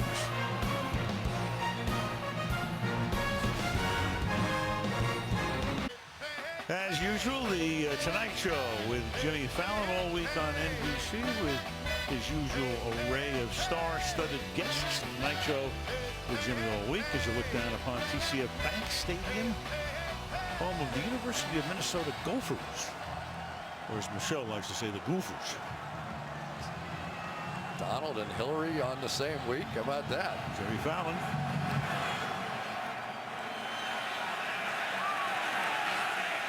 And a touchback here with 2 seconds to go in the quarter. All right, let's take a look at some of these field goals. A lot going on. Blair Walsh had to kick with the laces dead towards him. Most kickers absolutely hate it. I think he actually got under the laces, though, with that kick. And then on the last one, it was Richard Sherman who came within a hangnail of blocking this one. If he had laid out on this one, it's possible. Look at this. Almost hard to believe he didn't touch it. There was no space whatsoever between his hand and the ball. That close to a turnaround play for Seattle. Sherman gets warm on the sideline. Meanwhile, that offense has to find something. They've been blank to this point. Seattle has only 7 first downs in the game. They have only 126 yards in the game. Totally different story from 5 weeks ago when they dominated. And Wilson starts with a pass off the play fake, and that's Kevin Smith for a 15-yard gain, and that's going to take us to the end of the third quarter. So 15 to go in regulation. 9-0 is the score. This wild card playoff on NBC. Back after these messages. Aerial coverage brought to you by Geico, downtown Minneapolis. Right there, Al Michaels, Chris Collinsworth, Michelle Tafoya. The partially frozen Mississippi River as well. There, of course, is the new Dome Stadium the Vikings will inhabit next year, under construction. And we come back to start the fourth quarter here at TCF Bank Stadium on the campus of the University of Minnesota. Fewest points in the first 3 quarters of a playoff game since '92. First down here. Russell Wilson has time, going deep downfield and incomplete. Tyler Lockett, the intended receiver. Trey Waynes seeing a lot of action in on the play, but a flag is down on the other side of the field, and Waynes is signaling to the bench that he needs to come out for a moment. Prior to the pass, illegal contact, number 24, defense. 5-yard penalty, automatic first down. It's away from the play, Captain Munnerlyn. Now working in the slot, Captain Munnerlyn was just trying to stay locked on to Doug Baldwin, 2 guys that know each other well. And this contact just a little bit too far down the field gets called correctly. I'll tell you, if I'm Pete Carroll at this point, or Darrell Bevel, I would have told Russell Wilson, listen, no more sliding. You've got to take over the game. If you have to run the football and put your head down, we're on now. This is it. I'd also tell him Josh Robinson, number 21, who's number 3 on the depth chart at that spot, is in there, and we go to Michelle. Well, Trey Waynes taking himself out, and Terrence Newman has now been downgraded to questionable with an ankle injury. He had tried it on the previous defensive possession, came back out, and now questionable, Al. All right, Michelle, there is Wayne. So as we mentioned, Josh Robinson, 4th-year guy out of Central Florida, who was picked in the 3rd round in 2012, and obviously the Seattle Brain Trust will notice that. Right now he trails Lockett as Lockett goes in motion. And coverage. 2nd down and 7. And Wilson's going to slide away, get away again, and get bumped out of bounds about 1.5 yards short of the first down. Broke away from Harrison Smith. It'll be 3rd down, a short 2. That was a good job by Josh Robinson on that one. They were going to try and sneak Lockett all the way back across the formation. But one thing you cannot underestimate with Robinson, here he's going to come. He sees it and gets out there in front of it and takes away that easy throw. But Josh Robinson ran 4.33 at the combine, so he can fly. He may be inexperienced, but he is plenty athletic enough to stay with Lockett outside. 3rd and 2. Bring in the fullback Coleman to front Kristen Michael. Tight little roll, catch made by Michael. Down the sideline he goes, and that's a first down before Greenway takes him out of bounds. Yeah, and now once you start getting Russell Wilson on the edge like that, things are going to start opening up. Now that you make that defense expand and play sideline to sideline with the mobility of Wilson, for Darrell Bevel, now he can start thinking about some of those inside runs and maybe some stretch plays we haven't seen in this game. Some basic parts of this offense that you wonder how much they were able to practice this week because Marshawn Lynch got so many of the snaps. From the 39-yard line. Whoops. Oh, a high snap off his shoulder, and now Wilson just trying to get it away, and And wide open, making the catch is Tyler Lockett. And Lockett is inside the 20, and Tyler Lockett gets slung down at the 4-yard line. So a broken play, a snap that gets away, and Wilson makes the most of it, and it's a 1st and goal. Absolutely unbelievable, the difference. And watch the fact that none of the offensive linemen go downfield. So many times on a busted play like this, they will go down the field and Lockett all alone. Everybody gets distracted on something like that. It's unbelievable, isn't it, Al? In playoff football, they were going to run a screen on the outside. They weren't even running a route. Gigantic play. Meanwhile, the official fell down, and you've got Christian Michael, who takes the ball to the 2-yard line to make it 2nd down and goal. So here's an offense going nowhere fast, and they finally get their huge play. Nice job by Tyler Lockett to realize what was going on. Found an opening in the zone, and Russell Wilson found him. Football's a funny game sometimes. Boy. 2nd down and goal. Hurst coming across the formation. Wilson on that roll, throws, caught, touchdown. Doug Baldwin. And guess who he's against? Well, when you go to a number 3 cornerback, he will be in the crosshairs. They were having so much trouble throwing the ball out of the pocket. They had sort of solved the riddle of Russell Wilson with the way he was backing up in those drop back passes. So what does Darrell Bevell do? Let's get him out of the pocket. Let's go get him on the edge. And since then, this offense started working. And all of a sudden, the crowd is very quiet. As a 9-0 lead is 9-6 going on 9-7. Now you got Ryan to hold. Remember, he was shaken up earlier. Houstra for the extra point. Gresham to snap it. He's missed a few of these. 5, in fact, this season. But this one is good with 11:37 to go in regulation. Carroll all smiles. What could have been a disaster turns out to be a gold mine. 9-7. But partner, I bet you thought your fantasy league season was over, right? I did. Well, it's not. You can play for free. You can win a trip to Super Bowl 51. Thank goodness you tell me that. There you go. NFL.com/playoff challenge. Join today. I crushed in fantasy football this year. Oh, baby. Well, what a game this has turned out to be. Temperature. Oh, Freddie, is it still 2 below, 1 below? It's -2, so will we get to 0 is the question. So keep calm, so we'll keep calm. This is getting good, though. Kickoff, fielded at the goal line. Cordero Patterson, very dangerous. But the coverage is outstanding as he gets taken down at the 21-yard line by Michael Morgan. Back we go to some key plays here. There's always little subplots here. Captain Munnerlyn came on a blitz off the edge, and on that play, you don't need a big hit. You just want to contain him. Just don't let him get outside of you. There's no way he's going to pick it up and be able to make any kind of play like that. He goes in, tries to get the big play, and Russell Wilson he can do, gets up, escapes, and a game changer. Kendricks took him to the ground as he found the open man. Now Minnesota at the 22-yard line. Sherman top of the screen on press coverage here. Bridgewater buys time with the play fake, throws to Peterson underneath. Bobby Wagner making the tackle along with KJ Wright after a gain of 5, 2nd and 5.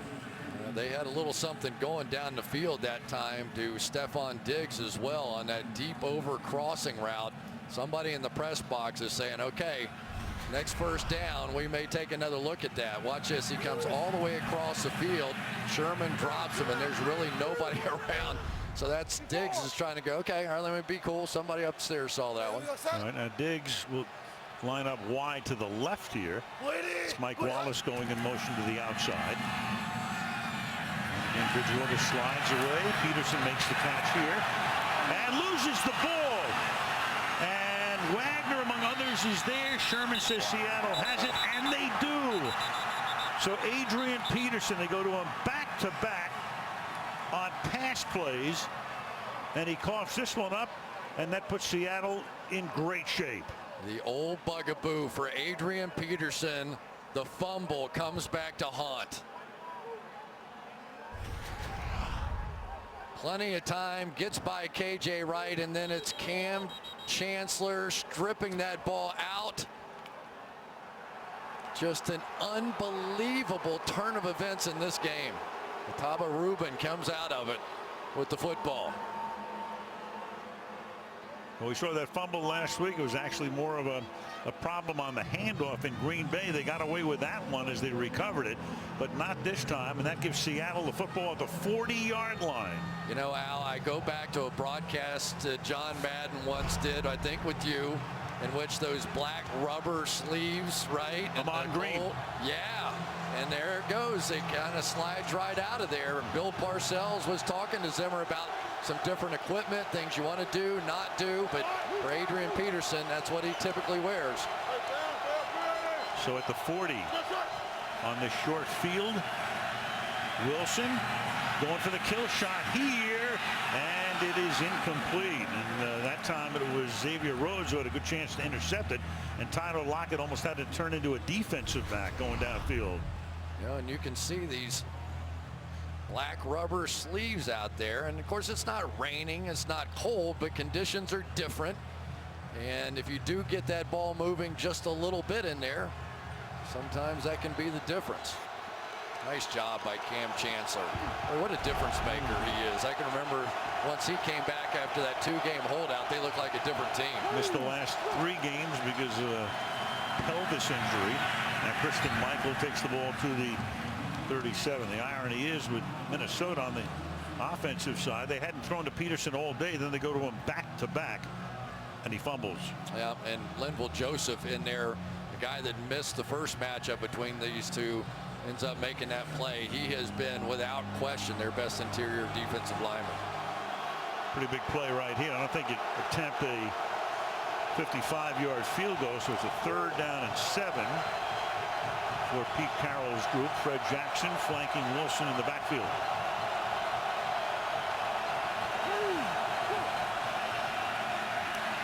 Wilson fires, and it's caught at the 30-yard line. Jermaine Kearse, and they're going to give him forward progress inside the 30, and that's a 1st down. Trey Waynes with the coverage. Really nice play by Kearse on the stop, and then watch how he extends his arms to make this catch. He'll stick his arm straight out, reach out for it, and still maintain just enough for the 1st down. Good shot by Russell Wilson. Needed 7, got 8.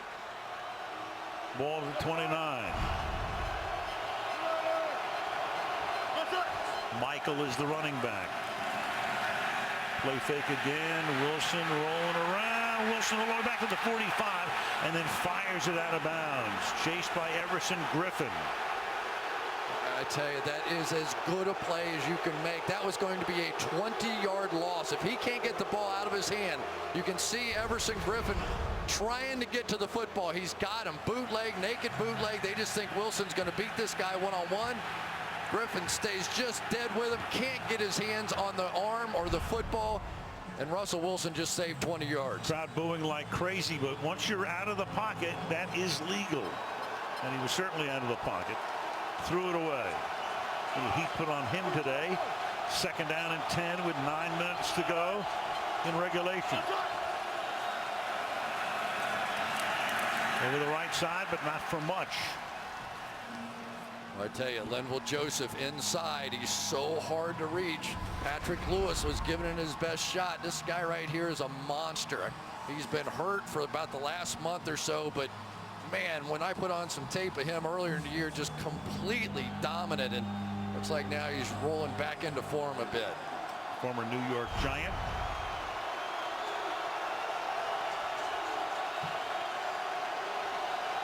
Third down, 9, 8.5 left. We don't get another yard here, you'd be looking at about a 46-yard field goal in a 2-point game. Wilson out of the pistol. Throwing and throws that one away. The pressure was put on, and so now you bring in Hauschka, one of the best. for a field goal that would give you the lead. Well, remember, they didn't go for about a 47-yarder the other way, but what little wind there is blowing behind Hauschka now. 46-yard attempt, 13 field goal attempts in postseason play, and he's made them all. Ryan will hold this to give Seattle the lead. Otherwise, Minnesota gets the ball at the 36. Gresham to snap it. And Hauschka has just given Seattle the lead. So it took them until almost halfway through the fourth quarter. But Seattle is on top, 10-9 in the wild card game.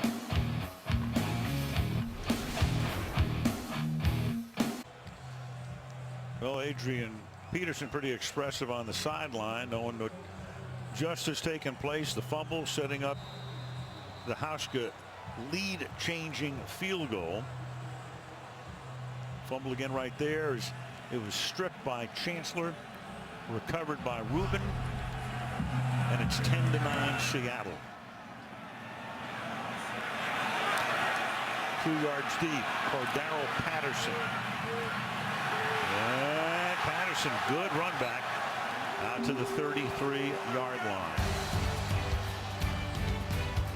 Vikings with the ball, down by 1 when we come back. This NFC Wildcard playoff game brought to you by the Kia Sorrento, built for football families. By Miller Lite, the original light beer, it's Miller time. By Amazon Prime, free 2-day shipping on millions of items. And by United Healthcare, working to help make the system simpler. -2 is the temp. -1. We're getting there. Aloha from the 32-yard line. Here goes Peterson to the outside, and except for that one run, and he almost lost it again. He had one 13-yard run. Apart from that, and you've got an injured Seahawk. It's Michael Bennett who's down. Take a look at this again. So they had a little trouble with the late in the fourth quarter last week. Pretty amazing. Adrian able to get that back into his hands. But big news down on the field. Is that Michael Bennett? Mm-hmm. He came in with a toe injury. Been battling that for a while. So 2nd and 9 when we come back. Well, you're looking at the Grand Canyon because next Saturday night we will be in Glendale, Arizona. About a 2-hour drive south of the great site. The Arizona Cardinals hosting either the Minnesota Vikings or the winner of the Green Bay Washington game, which follows this one. That's next Saturday night on NBC. 2nd down and 9, and Bridgewater slipping, and down he goes, and that's Bobby Wagner who comes in for the sack. So after Bennett had to come off the field and was replaced by Dobbs, Wagner comes flying through the middle for the big sack. Jerick McKinnon right here going to try and pick up this blitz inside, but just can't get back in front of Bobby Wagner. Very athletic guy. Ataba Rubin coming in with pressure as well. So everything here late in this game going against the Minnesota Vikings. And as much as you want to go for it here, this is an opportunistic Seattle defense. Don't hang one up here. Bennett gets back in the game. Missed just one play. It's a 9-yard sack. Bridgewater sliding out, hits Asiata, and Asiata takes the ball to the 37-yard line, but they will have to kick on 4th down as the clock rolls down to 6.5 left in the 4th. Boy, you go back to the missed snap on the part of Seattle turning into the big play, and then the fumble by Adrian Peterson. We've looked at a couple replays. Peterson didn't have his hand anywhere close to over the point of the ball, so an easy strip by Cam Chancellor. 2 plays just completely changed this game. So with about 6 minutes to go, Seattle is going to get the ball back. Chance to chew up some of the clock. Locke's punt is a wobbly one. It's fair caught at the 31-yard line by Tyler Lockett. And of course, here are the key plays in the 4th. Well, going to get the missed snap, and then brilliance on the part of Russell Wilson to get up, escape Captain Munnerlyn, and then ultimately find Tyler Lockett down the field, hit Doug Baldwin for the touchdown. And then Adrian Peterson, without his hand, without his fingers over the tip of the ball, Chancellor strips it out. And just like that, what looked like a very safe lead for the Minnesota Vikings, and this Vikings defense playing so well, completely flipped around. Now we'll see if Russell Wilson can begin to chew up some clock here with 5:53 remaining in the fourth. Looking down the stretch, of course, Minnesota has all 3 timeouts and a 2-minute warning. Not time to panic, but it would help them a lot if they can stop them on a 3-and-out here. And it's a good beginning to this. It's a gain of almost 6 for Christine Michael out to the 37-yard line. The bracket now in the NFC. Seahawks 6, so they have to play all road games. Vikings 3. Packers Redskins to follow on Fox at 4:40 Eastern time. Panthers waiting at home. They'll play Sunday against the lowest seed remaining. If Seattle wins that, it will be them, and the Cardinals play the highest remaining seed. Could be the Vikings or Washington or Green Bay. 2nd and 4.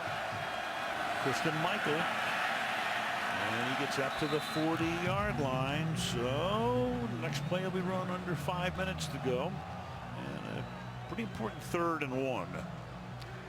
Yeah, and the play that's been there the most consistently all day has been handing the ball off on that read option to Everson Griffin's side.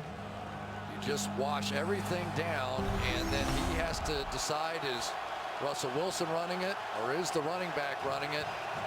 They're not really in that set here. Looks like more of a power set here. Crowd sensing the importance of this with that clock winding down. 3rd and 1.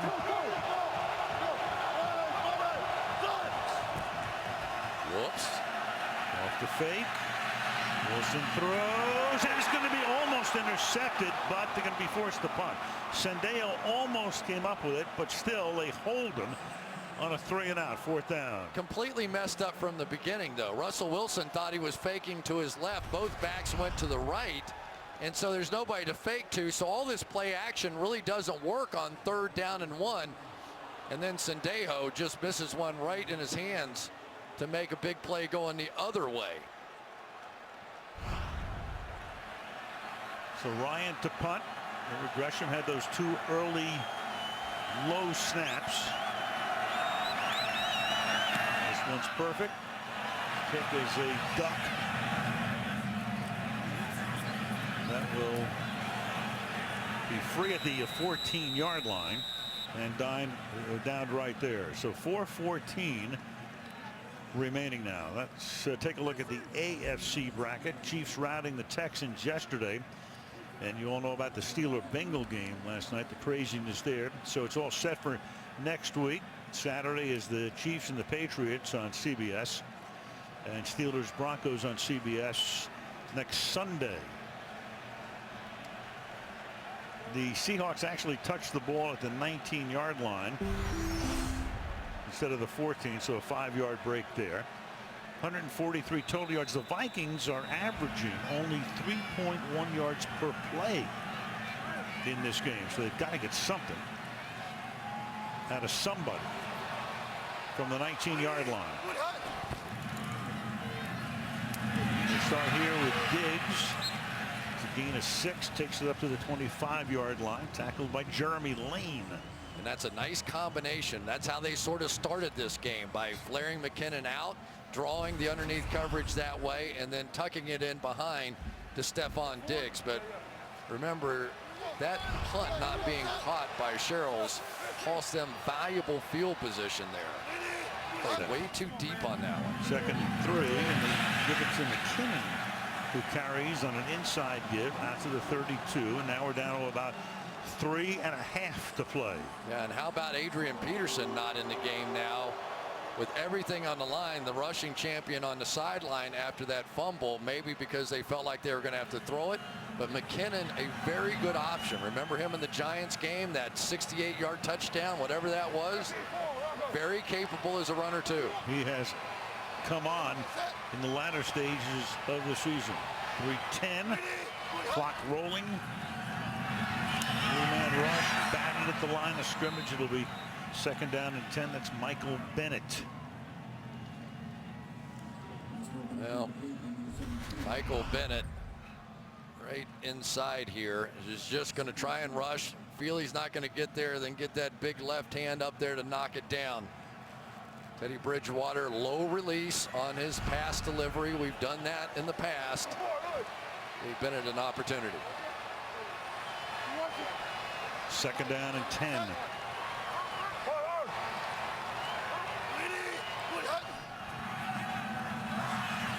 Pressure. And hold up. And Bridgewater's going to go down to the 26-yard line. So they bring the heat.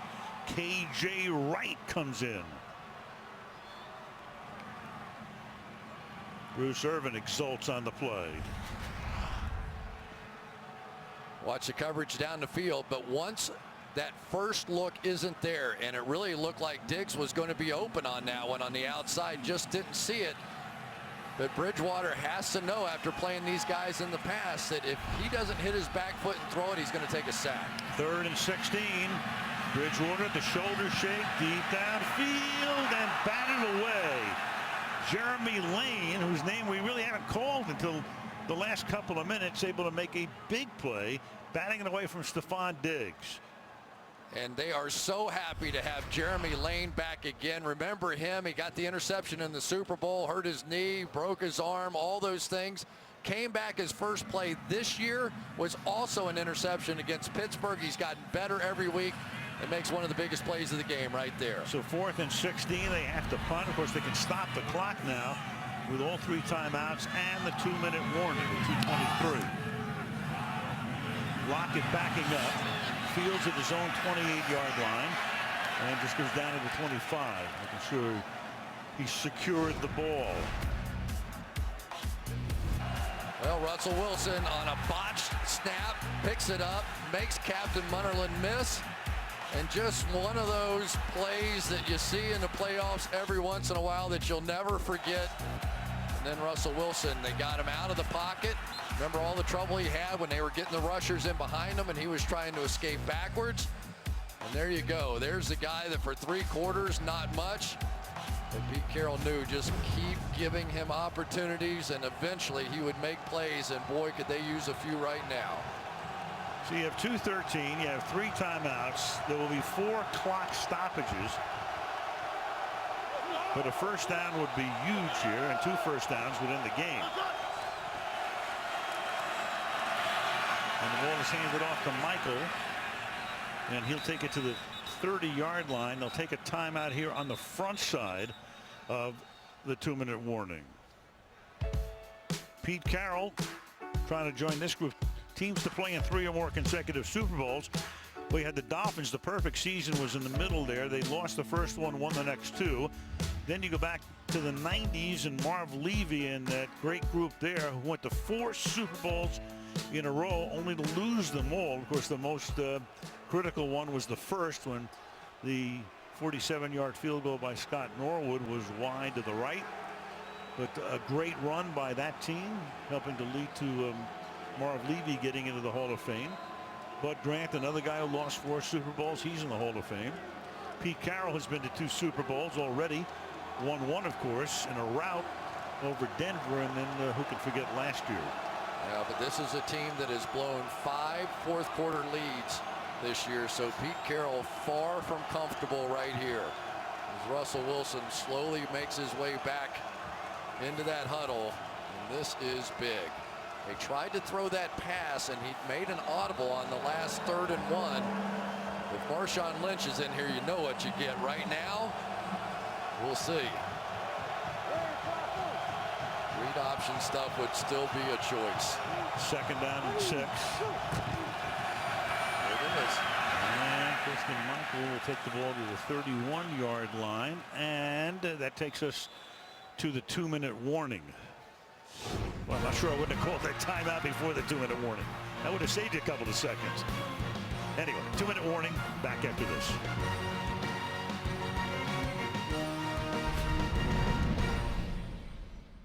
Volkswagen post-game report following the game. Michelle on the field, stars of the game. Bob Dabb, Tony, and Rodney break it all down. Look ahead to next week's divisional playoff action. 1 below.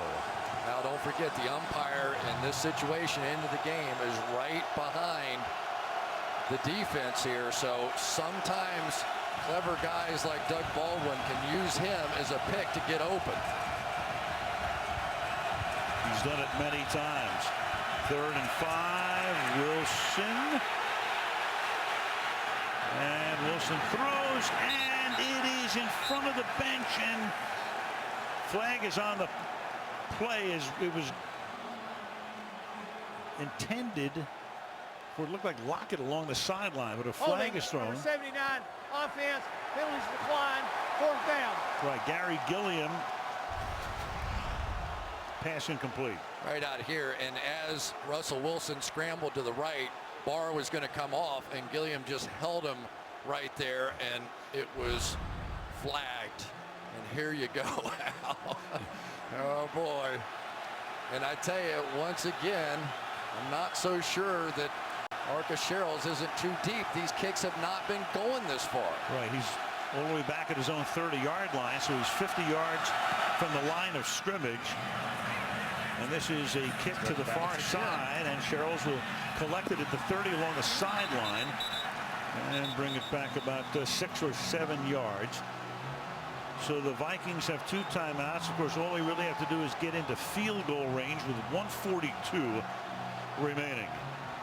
Well, and the positive aspect of this now is that obviously everything is 4-down territory, so you can change up what you're doing. You're still going to want to milk your way through this clock as well. 2 timeouts. The clock really should not be a factor for Minnesota. They have Peterson back in the game. Walsh staying loose along the sideline for what he hopes will be a lead-changing field goal attempt. What he would really like is an extra point. First things first, the ball at the 39-yard line.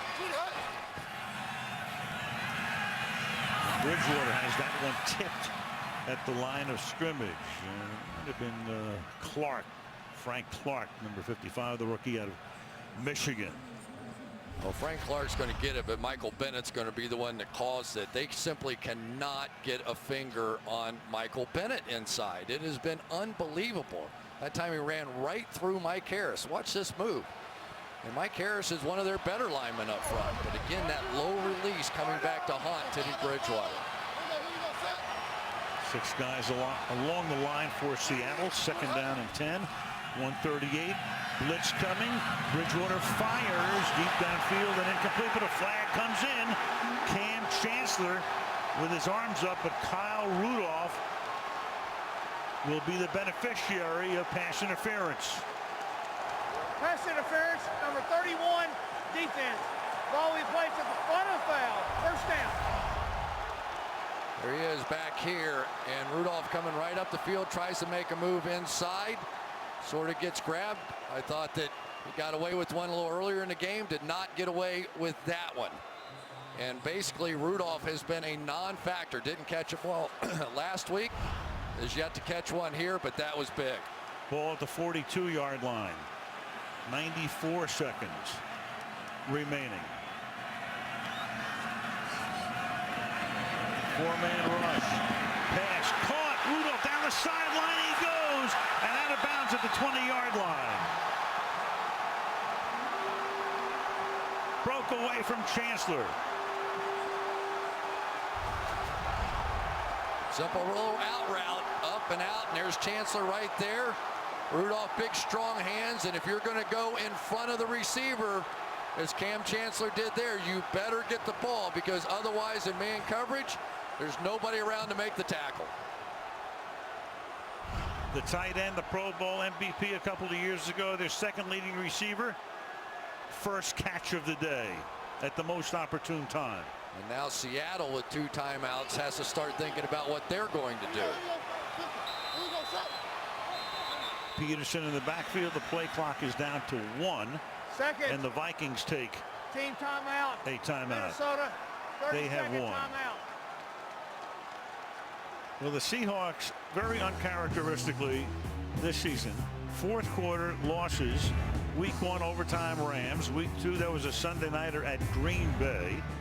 Lost to the Bengals in overtime, had the lead in the 4th quarter week 5. Lost to the Panthers, had a 4th quarter lead there. Then in the Arizona game, they were down 19-0, took the lead, and then Arizona came from behind to win it at the end. So With the 6 losses this season, in 5 of them, they had the lead in the 4th quarter. Yeah, and the last game of last year. What game was that? Yeah. So for Pete Carroll, it has been a tough go. But boy, this is old school football. This is what I'm reminded of when I was a kid. All the breath and you can see how cold the players are, and yet the execution pretty good. Russell Wilson's made so many dynamic plays. It has been Michael Bennett inside, and you can't make the big mistake here. I can't imagine you get anything but runs from here on out. Especially with the sun beginning to go down, as you can see. And the receivers would look back into the sunshine, especially to the right side. Now they give it to Peterson and make sure he secures it. And he gets stopped there for a gain of 1. They do such a good job this entire game of just sitting in those gaps. Don't get overly excited. You see so many times that Adrian Peterson will jump around, but watch how they just stand right there. Nobody's chasing him. Nobody's looking to do something outside of their gap. Just stay home, and if you don't give them those jump cuts, there just hasn't been much there all day for Adrian Peterson. Seattle has to take a timeout. Their second. They had to squander one very early when the play clock ran down in the 3rd quarter. That would be beneficial to them right now. They have 1 more timeout remaining. Minnesota, of course, doing everything to keep the football, set Blair Walsh up for what would be a lead-changing field goal. And then the best Seattle can hope for at that point would be to get the ball back with about a half a minute or so and no timeouts. Well, you have to have them burn that last timeout. Anything but a run here would be an absolute stunner. 2nd and 9. And to the 13-yard line goes Peterson. That will take us to 1:15 and their final timeout. So many times the game can come down to one-on-one matchups. It was Kyle Rudolph against Cam Chancellor to get the pass interference on the first one, get the drive started, and then the out route on the next one. Chancellor tries to undercut it, and Rudolph gets away. And that has set up what is going to be a steamy finish. That is a great shot. Welcome to Jupiter. Well, we finally got to 0. I told you it was going to heat up today. Wow. What a game. Wild and wacky. Like so many of these playoff games have been over the past few seasons in particular. So Peterson is in there. You got a 3rd down and 4. To get the first down, they can take the clock all the way down to the end. Peterson, and he's about a yard short of the first down. So it's 4th down. And now they're compelled to kick the field goal. Had they gotten the first down, of course, they could have taken it all the way down and kicked a game-ending field goal. But now, we're going to line up anyway, apparently, to... Yeah, just going to wait and take that last time yeah, out. Just, why fool around here? Yeah. I don't think they're going for this one. No, I don't think so either. Of course, if you're Seattle and you've got a punt block play that you've been saving, remember or a kick or a field goal block. Remember how close Richard Sherman came to the last one? Yes, he did. Final timeout. Walsh's kicks today. Final team timeout.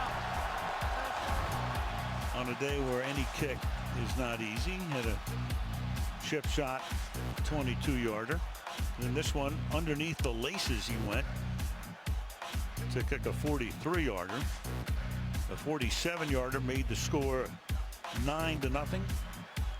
Seattle overtook them. 10-9 lead. Now you have 26 seconds. So if the kick is good, Seattle's going to get the ball with maybe 21 or 22 seconds. Richard Sherman almost got the last one out, and sometimes the special teams coach will say, make sure you get Sherman, and the guy inside of Sherman can jump in that gap. So it's going to be a very dangerous side off to the kicker's right side, off to Blair Walsh's right-hand side. 27-yard attempt. Jeff Locke is the holder. McDermott is the snapper. And the kick is no good!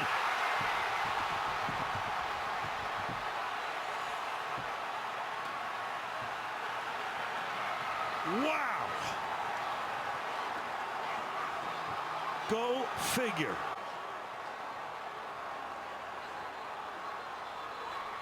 No good, not even close. Let's look at these laces one more time. Jeff Locke, the holder, is going to try and put it down, and bingo, looking right back at the kicker. And I'm telling you, psychologically, sometimes that can get a kicker, but there's no way to practice making a 3-foot putt to win the Masters, and there's no way to practice the pressure of a game-winning playoff field goal. Unbelievable. And so the Seahawks have run the whole gamut in their last 2 postseason games. Total misery in Glendale, Arizona last February. And the Fates were with them today in Minneapolis. Amazing. Seattle goes to Carolina, and the winner of the Green Bay-Washington game goes to Arizona. 10-9 the final. Locke the holder. Those laces became a factor, not earlier, but they did late. Oh my goodness. Just when you think you've seen everything, you haven't. Stunning. I'll say.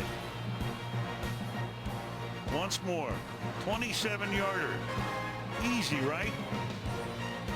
The Seattle Seahawks stay alive. They'll have to win 2 more road games to get to the Super Bowl. 1 down and a pair to go. Cam Chancellor, Thomas, and all the rest. And off they go to Charlotte next Sunday. 10-9 the final. Volkswagen post-game report coming right up.